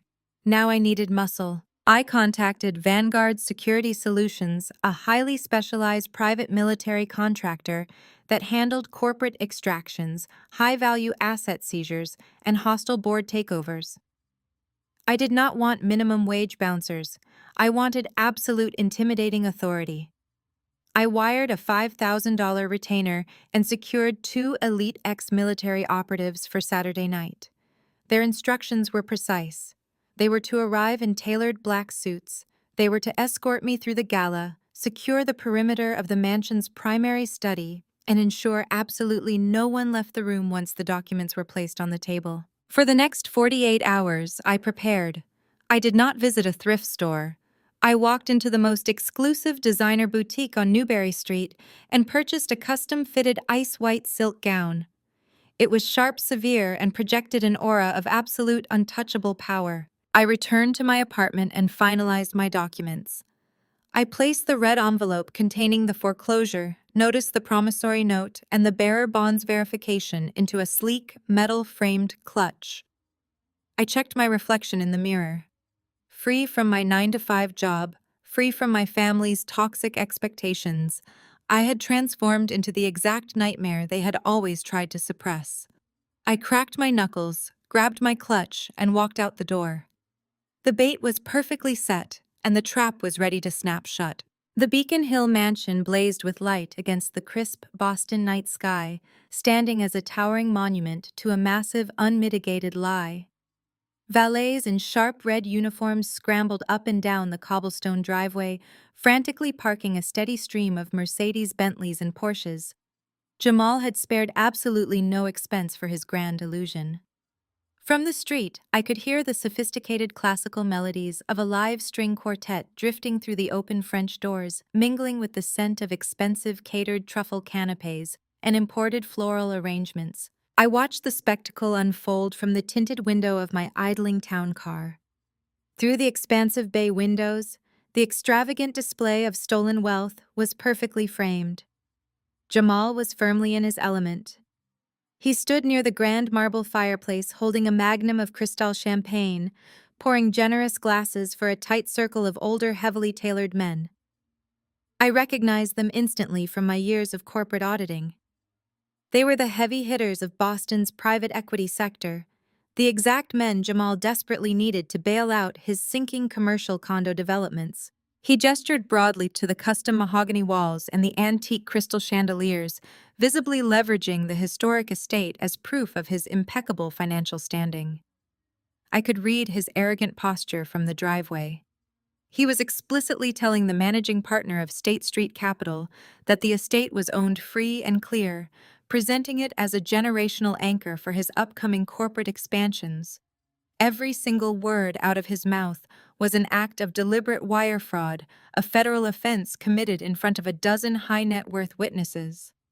He was attempting to borrow tens of millions of dollars against equity that simply did not exist. A few yards away from the private equity sharks, Brittany was conducting her own tasteless performance.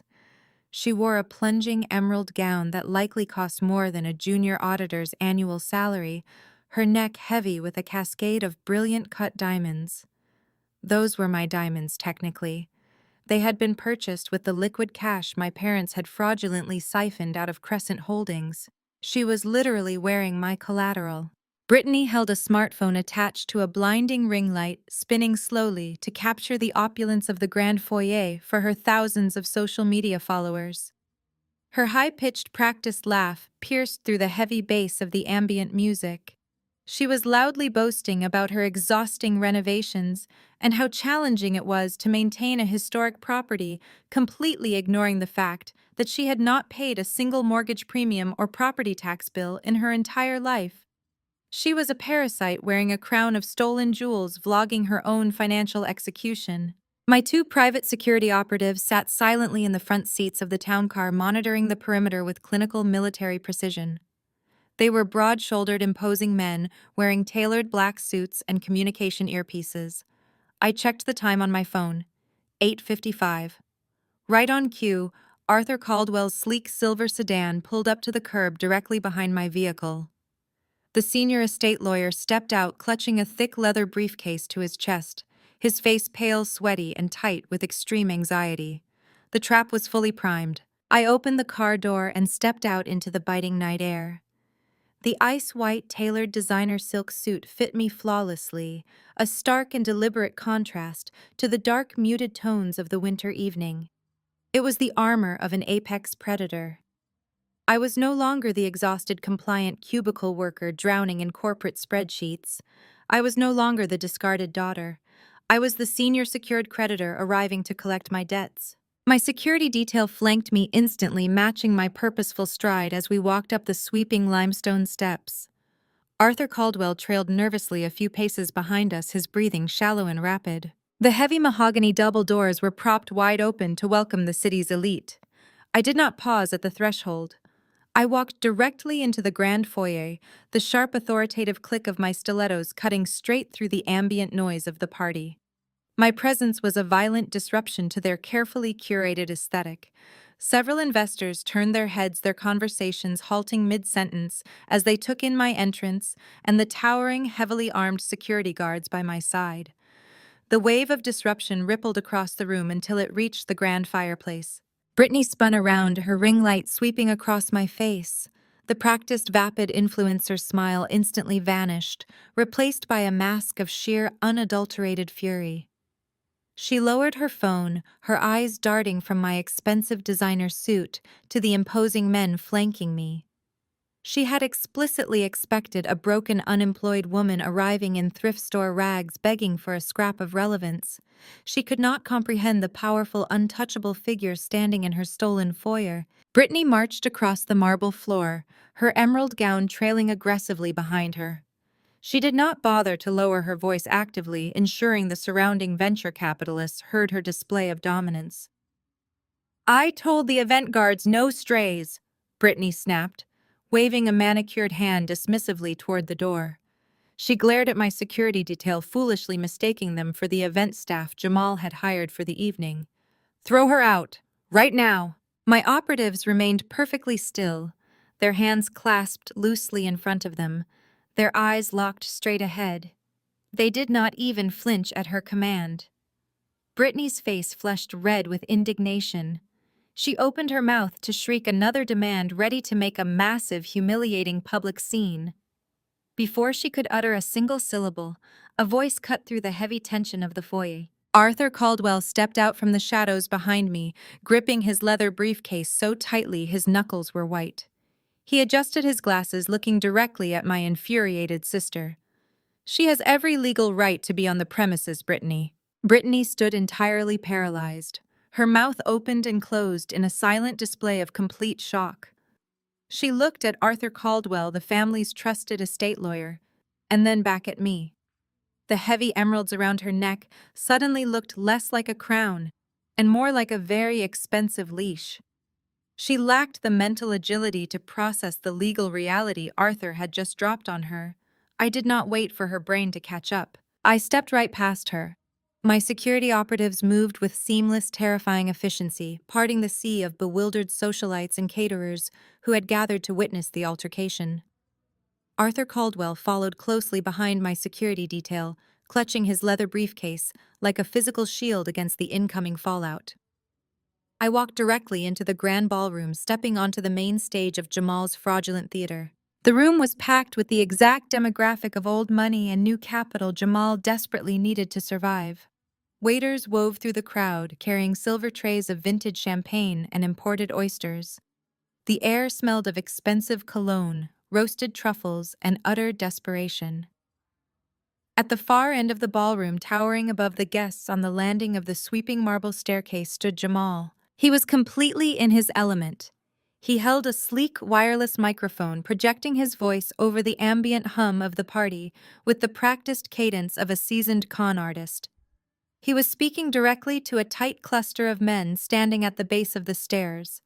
I recognized the managing partner of State Street Capital immediately alongside two senior underwriters from a prominent venture fund. These were the private equity sharks Jamal was trying to hook. "This historic estate," Jamal announced, his voice dripping with fabricated humility and grandiosity, "is more than just a home. It is the unencumbered foundation of our new venture. By partnering with us tonight, you are not just funding a commercial development, you are integrating your capital with the pristine, debt-free legacy of the Caldwell family." Beside him, on a temporary acrylic podium, rested a thick leather portfolio. I knew exactly what it was: the preliminary term sheet. He was holding a gold-plated fountain pen, gesturing with it as he spoke. He was literally seconds away from signing a binding financial agreement, pledging a multi-million-dollar property he had zero legal right to leverage. It was a breathtaking display of arrogant federal-level wire fraud. He was using my stolen collateral to secure his own lifeline. I moved down the center aisle of the ballroom. The ice-white silk of my tailored suit caught the light of the massive crystal chandeliers above, standing out sharply against the sea of dark tuxedos and muted evening gowns. My presence was a violent, undeniable disruption.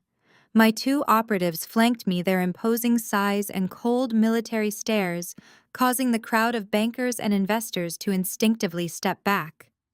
A heavy, anxious murmur began to ripple through the room as people noticed my approach. I reached the base of the marble staircase.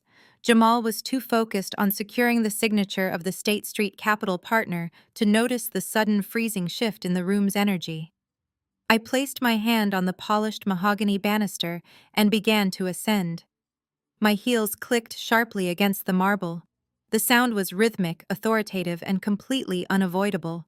The private equity investors at the bottom of the stairs looked up, their expressions shifting from polite interest to outright confusion. Jamal finally glanced away from his targets and saw me walking up his grand staircase. His eyes widened, a flash of pure panic breaking through his perfectly curated facade.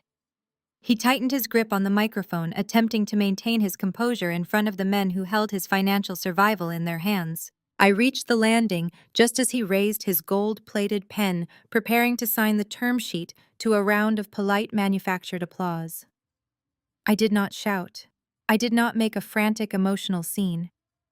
I walked straight up to the temporary podium. I looked at the portable audio mixing board resting on the bottom shelf, reached out, and pulled the primary power cable straight from its socket. A sharp, violent screech of acoustic feedback pierced the ballroom.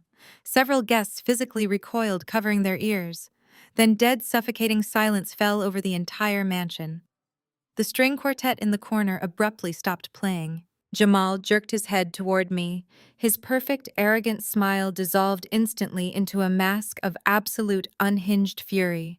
He realized in that split second that the isolated, compliant sister-in-law he had confidently fired earlier that week was now standing in his house, flanked by heavily armed security, entirely unafraid of him.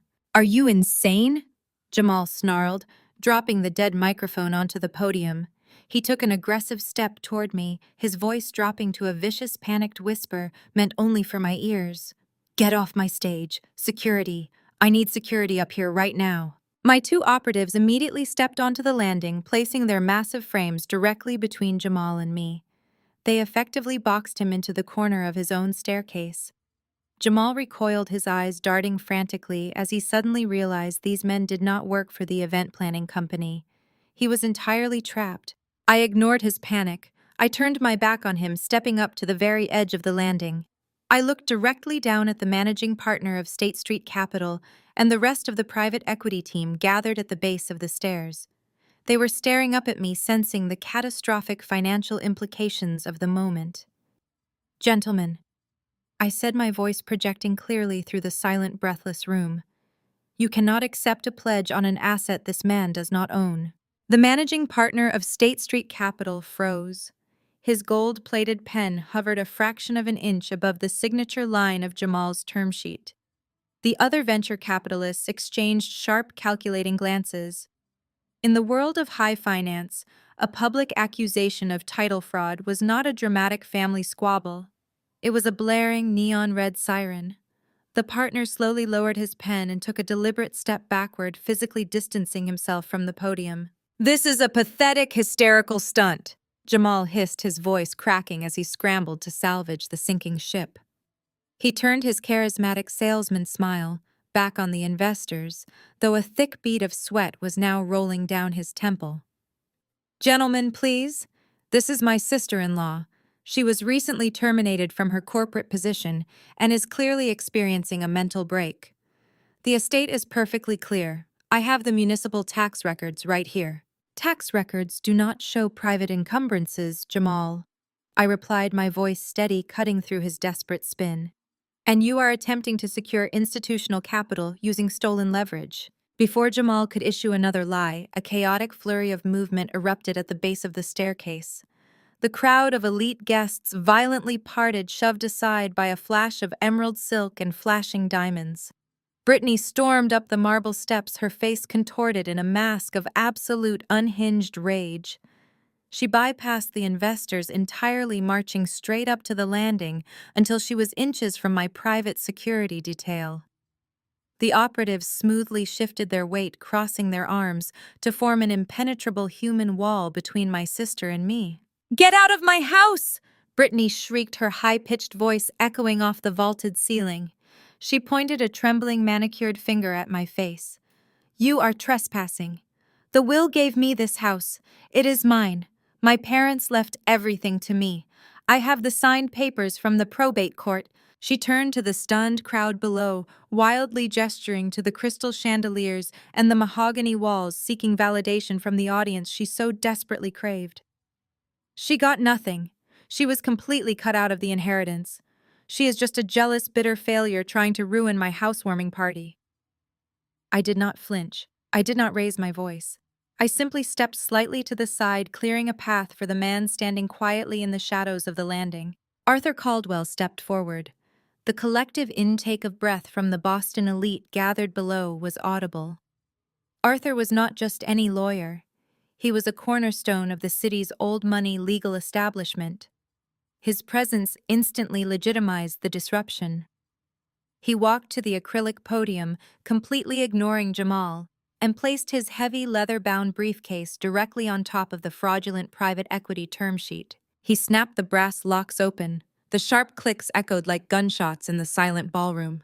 "The probate papers you possess are entirely accurate regarding the transfer of the deed, Brittany," Arthur stated, his voice carrying the dry, clinical weight of absolute legal authority. He pulled a thick stack of certified documents from his briefcase and adjusted his reading glasses. The public will did indeed transfer the title of this estate along with the Nantucket property and the vehicle fleet directly into your name. Brittany let out a triumphant, vindictive bark of laughter. She shot me a smug, venomous glare. Exactly, it is my house, so get out before I have you arrested.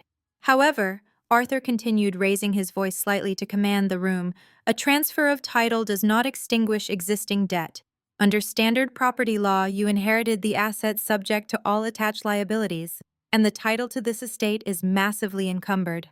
Brittany's victorious smile faltered. Encumbered. What are you talking about? My parents were rich. The house is paid off. Your parents took out a $15 million private mortgage against the entire estate, Arthur declared, holding up the master collateral agreement bearing the official county registry stamp. They leveraged every tangible asset they owned to secure a massive influx of untaxed cash. Because the primary borrowers are now deceased, the loan has triggered an automatic acceleration clause. The debt is entirely in default. The estate owes $15 million payable immediately, or the collateral is subject to unilateral seizure. The ballroom erupted into a chaotic symphony of shocked murmurs. The State Street Capital partner shook his head in disgust, immediately signaling to his team. They turned their backs on the podium and began walking toward the exit. The deal was dead. Jamal's entire financial lifeline had just evaporated in front of his eyes. Jamal lunged forward, his face pale and panic-stricken. He snatched the certified documents right out of Arthur Caldwell's hands, his eyes darting frantically across the dense legal text. He flipped past the amortization schedules and the penalty clauses, searching for a way out. He was a grifter, and a grifter always looks for the angle. This is a private note. Jamal stammered, his voice rising in pitch as he addressed the rapidly departing bankers. It is not held by a commercial bank. It is held by a shell company. He looked up, a manic glint of hope returning to his eyes. He turned to the retreating investors, shouting over the noise. Wait. Do not leave. This is just a minor clerical hurdle. A simple mezzanine bridge loan can solve this. We just need to negotiate a buyout with the primary note holder. Jamal slammed the document back onto the podium and glared at Arthur, his chest heaving with exertion. He believed money could solve any problem, assuming every entity had a price tag he could simply finance his way out of. Who is the lender? Jamal demanded, his voice echoing over the quieted crowd. I will wire them a settlement offer right now. I will buy them out tonight. Who is Crescent Holdings, LLC? The room fell dead silent once again. The investors paused at the double doors, turning back to watch the final act of the tragedy unfold. Arthur Caldwell did not answer. He simply took a step back and looked directly at me. I stepped forward, moving into the direct center of the marble landing. I looked down at Jamal, watching the last remnants of his arrogant empire crumble into absolute dust. You are looking at her. The words hung in the suffocating silence of the grand ballroom. For 3 agonizing seconds, nobody moved. Then the collective realization hit the crowd like a physical shockwave. A low, frantic hiss of whispers immediately erupted across the marble floor. The city's financial elite were no longer attending a luxurious housewarming gala. They were front-row witnesses to a catastrophic corporate implosion. The managing partner from State Street Capital did not need another second to process the radioactive liability standing in front of him. He looked at Jamal with a mixture of profound disgust and professional horror. The partner abruptly snapped his leather portfolio shut.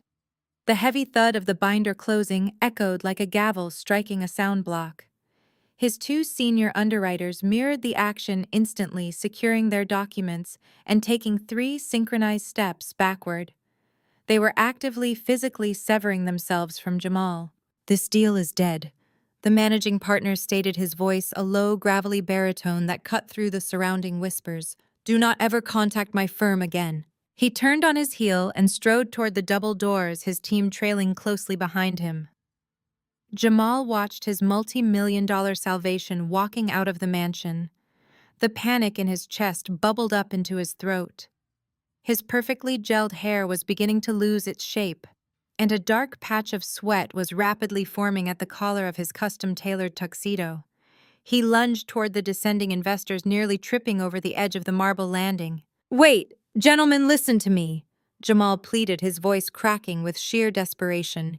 He pointed a shaking finger in my direction. Look at her. Look at this pathetic display. Crescent Holdings is a shell company. It is a paper tiger. There is no actual capital backing that note.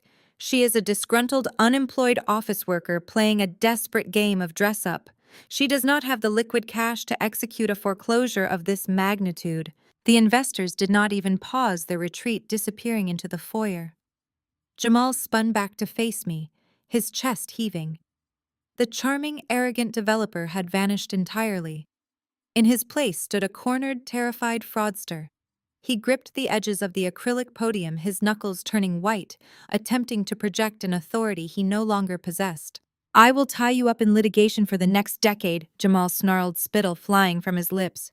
He raised his voice desperately, trying to reassure the remaining party guests, who were watching the spectacle with morbid fascination.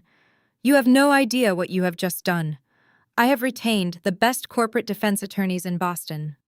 I will file endless injunctions.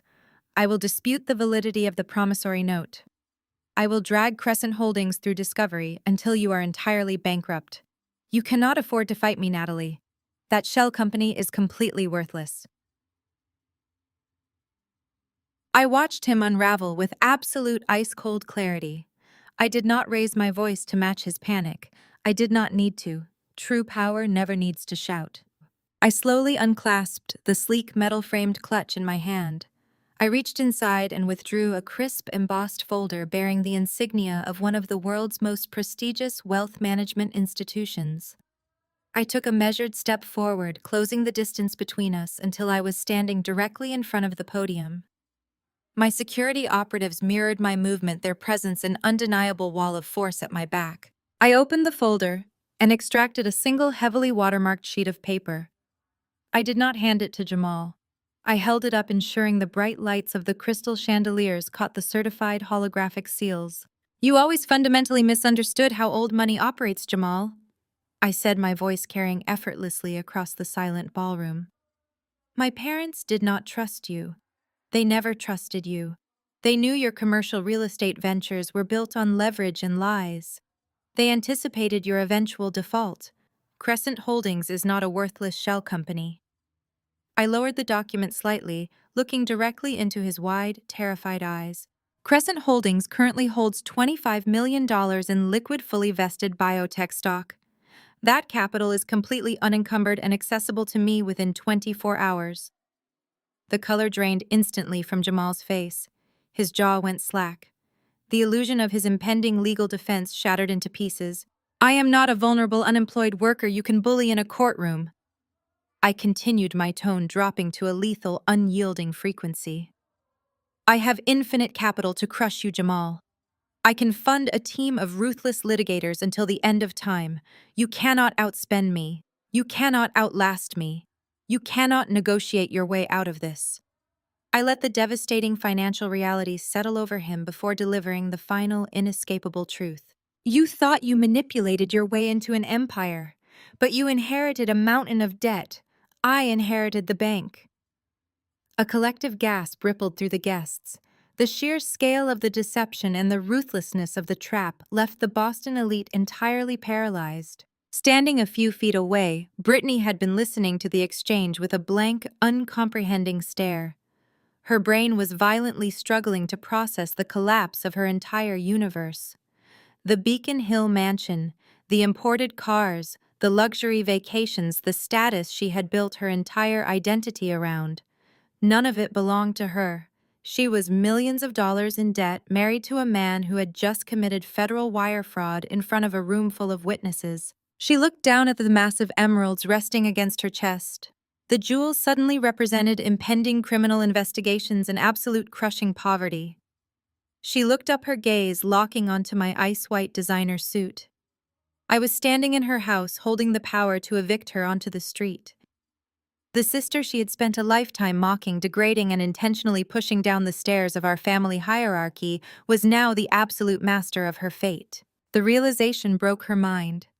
The fragile, superficial architecture of Brittany's sanity snapped.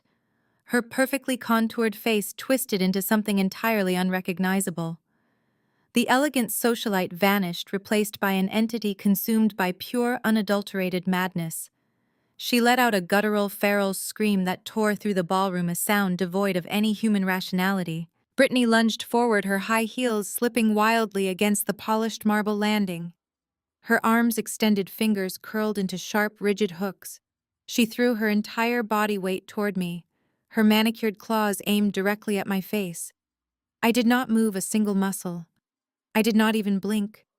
The frantic, uncoordinated lunge of a desperate socialite was practically slow motion compared to the trained reflexes of elite private military contractors. Before Brittany could cross half the distance of the landing, the operative on my right stepped forward. He did not strike her or draw a weapon.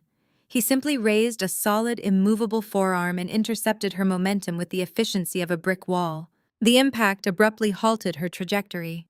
Brittany let out a sharp gasp as her custom stilettos twisted violently against the polished marble. The distinct sharp snap of a reinforced heel breaking echoed through the quiet room. She flailed her arms desperately, grasping for purchase on the slick stone, but gravity and her own reckless momentum had already claimed her. She pitched backward, tumbling directly into the massive 8-tiered champagne fountain Jamal had erected at the base of the stairs. The destruction was instantaneous and absolute. Hundreds of crystal flutes shattered in a chaotic, deafening cascade of breaking glass. Gallons of sticky vintage champagne flooded over the marble floor, soaking into the ruined fabric of Brittany's emerald gown. She hit the ground hard, gasping for air, covered head to toe in alcohol-shattered crystal and total humiliation. A chorus of horrified gasps erupted from the remaining guests.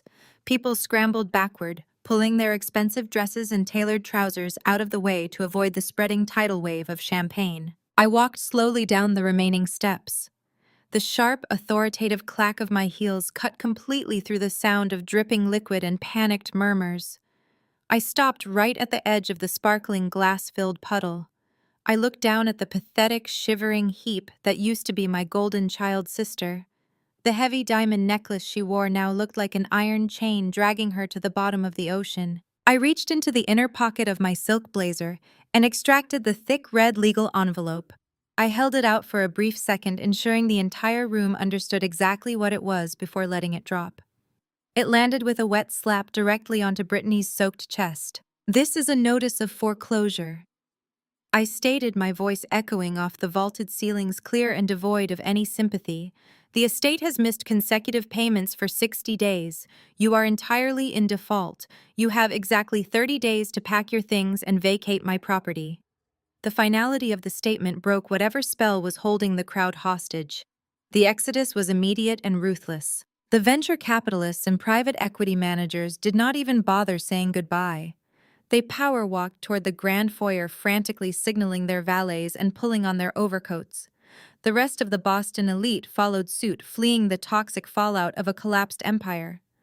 In the world of high finance, perception is reality, and absolutely no one wanted to be photographed near a family undergoing a public, catastrophic financial execution. The Whisper Network was already activating, effectively blacklisting Jamal and Brittany before their cars even left the driveway. Within 90 seconds, the sprawling ballroom was virtually empty, save for the event staff shrinking into the corners and my security personnel securing the exits. I turned my attention to Jamal. He was standing near the ruined podium, staring at his glowing smartphone with an expression of profound, soul-crushing horror. His screen was lighting up with rapid-fire notifications. The heavy hitters from State Street Capital had already made their calls from the back of their town cars. His primary commercial lenders were actively pulling his funding. Urgent emails from his board of directors flooded his inbox. His commercial real estate developments were officially dead. The public spectacle had triggered a catastrophic chain reaction across his entire portfolio. Jamal had tried to play a high-stakes game of leverage, and I had just kicked the single supporting pillar out from under him. Brittany pushed herself up onto her elbows. Shards of broken crystal fell from her hair, clinking softly against the wet marble.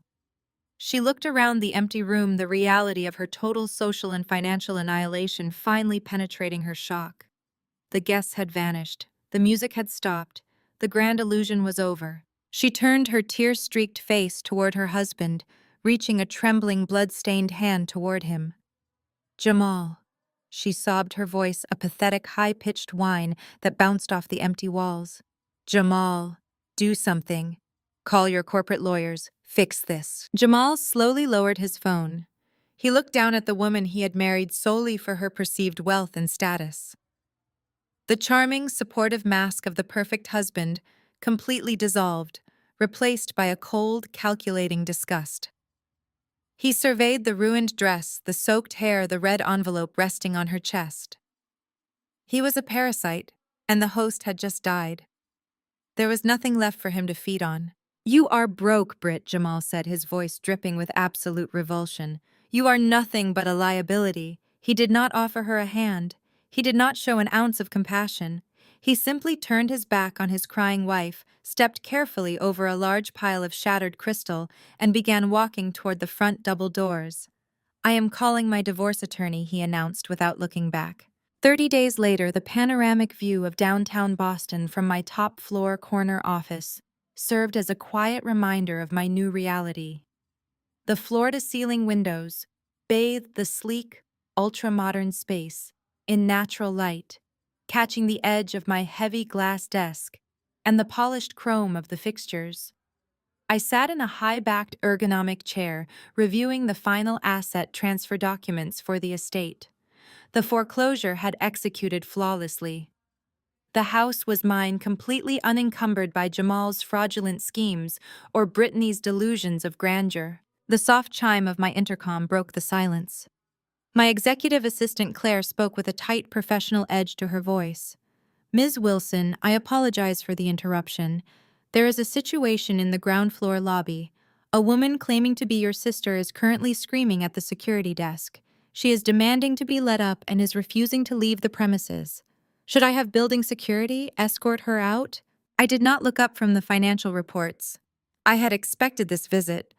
When a parasite loses its host, it frantically searches for another. No, Claire, I replied, my voice steady. Send her up. Let us see how 30 days of reality look on her. 5 minutes later, the heavy oak doors to my office swung open. The private security guard took a step back, allowing Brittany to stumble into the room. The visual transformation was staggering. The woman who had proudly paraded around in emeralds and custom silk just a month ago was completely gone.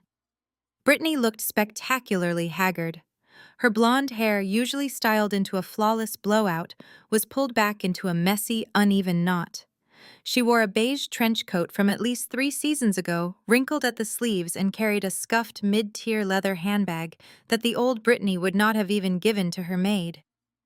Her posture, once rigid with arrogant entitlement, was now hunched and defensive. She stood near the doorway, her eyes darting nervously around the sprawling, immaculate office. She took in the expensive modern art on the walls, the panoramic skyline, and the sheer scale of the power I now wielded. The reversal of our roles was absolute, and it was written across every inch of her pale, makeup-free face. "What do you want, Brittany?" I asked, not bothering to offer her a seat. She flinched at the coldness of my tone. She shuffled forward, gripping the handles of her cheap bag so tightly her knuckles turned white. The aggressive feral monster who had tried to claw my face off at the gala had been entirely neutralized by poverty. "Jamal is gone," she choked out, her voice trembling with manufactured vulnerability. "He filed for divorce the morning after the party. He completely drained our joint accounts to pay for his defense attorneys. The bank froze my credit cards. My friends will not even return my phone calls. I have absolutely nothing left." I leaned forward, folding my hands on the pristine glass surface of my desk. "And you came to a corporate financial headquarters to tell me this because you thought I offered a counseling service." "I came because you are my sister," Brittany cried, her voice cracking as she took another step toward the desk. The tears welling in her eyes were real this time, born out of sheer desperation rather than calculated manipulation. "I have nowhere else to go. I am staying in a cheap motel by the interstate. You took the house. You took the estate. You have millions of dollars in backing. I just need a little help. A sisterly allowance. Just a basic trust payout so I can get back on my feet and find a decent apartment." She was incredible. Even completely defeated, she believed she was inherently owed a portion of my success, simply because we shared a last name. She wanted to return to a life of luxury, funded by the exact same person she had spent 30 years tearing down. A sisterly allowance, I repeated, letting the absurdity of the phrase hang in the cold, quiet air of the office. You want me to fund your lifestyle? We are family, Brittany pleaded, slapping her hand against her thigh in frustration. She shifted tactics, diving straight for the emotional manipulation she had used to control our household for decades. You cannot do this to me. Think about our parents. Think about Mom. You know she would be absolutely disgusted by how you are treating me. Mom would not want you to leave me out on the streets to starve. I looked at her shivering, pathetic form. She was trying to weaponize the memory of a woman who had spent my entire childhood actively participating in my marginalization. My mother had watched Brittany bully me, steal from me, and humiliate me, and had always defended her golden child. I leaned back in my ergonomic leather chair, my posture completely relaxed. I locked eyes with my sister, feeling absolutely no obligation, no guilt, and no pity. Mom also didn't want you to rip up my accounting textbooks because the sound of pages turning gave you a headache. I stated, my voice as sharp and precise as a scalpel. She told me I needed to be more considerate of your delicate nerves while I taped my education back together.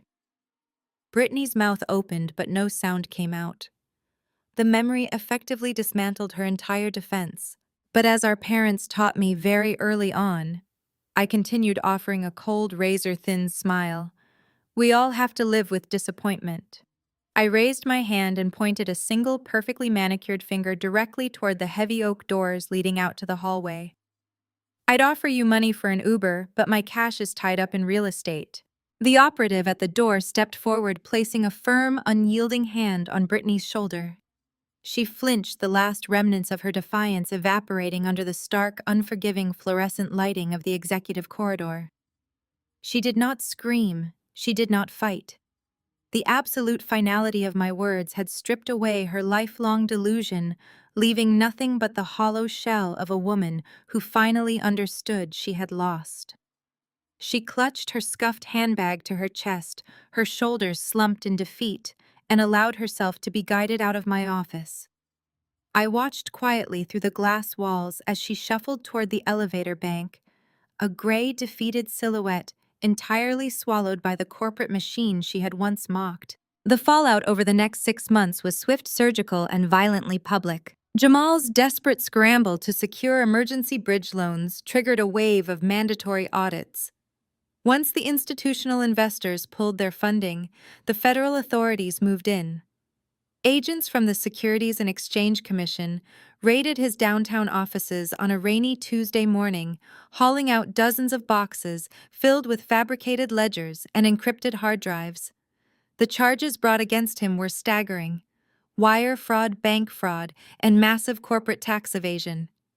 The grand facade of his commercial real estate empire had been built entirely on a foundation of illegally leveraged assets and ghost investors. His highly paid defense attorneys jumped ship the moment his retainer checks bounced. During the trial, Jamal attempted to represent himself utilizing his trademark salesman charm on the jury. They saw right through the cheap veneer.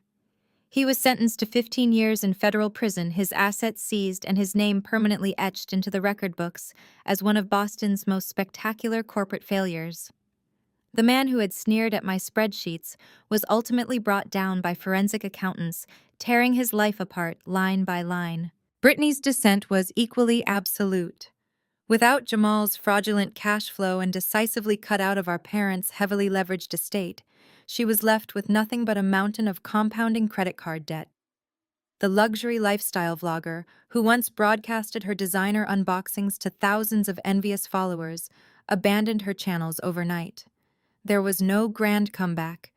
There was no wealthy savior waiting in the wings to rescue her. Reality caught up with her in the form of a stiff synthetic uniform. She secured a minimum-wage retail job at a mid-tier department store in the suburbs.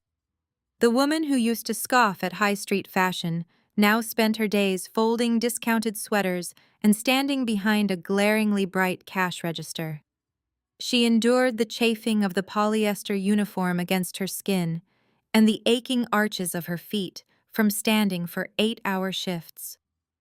The profound, quiet humiliation of scanning barcodes and bagging items for the very same Boston socialites she used to consider her peers became her daily existence. Her phone no longer buzzed with party invitations. She was entirely forgotten. As for the Beacon Hill mansion, I had absolutely no desire to keep a monument built on my parents' hypocrisy and my sister's vanity. It was a toxic asset in every sense of the word. I executed the foreclosure with clinical precision, legally absorbing the property into Crescent Holdings. 2 weeks later, I sold the entire estate to a ruthless commercial developer. They gutted the mahogany interiors, tore down the crystal chandeliers, and converted the property into high-density luxury corporate suites.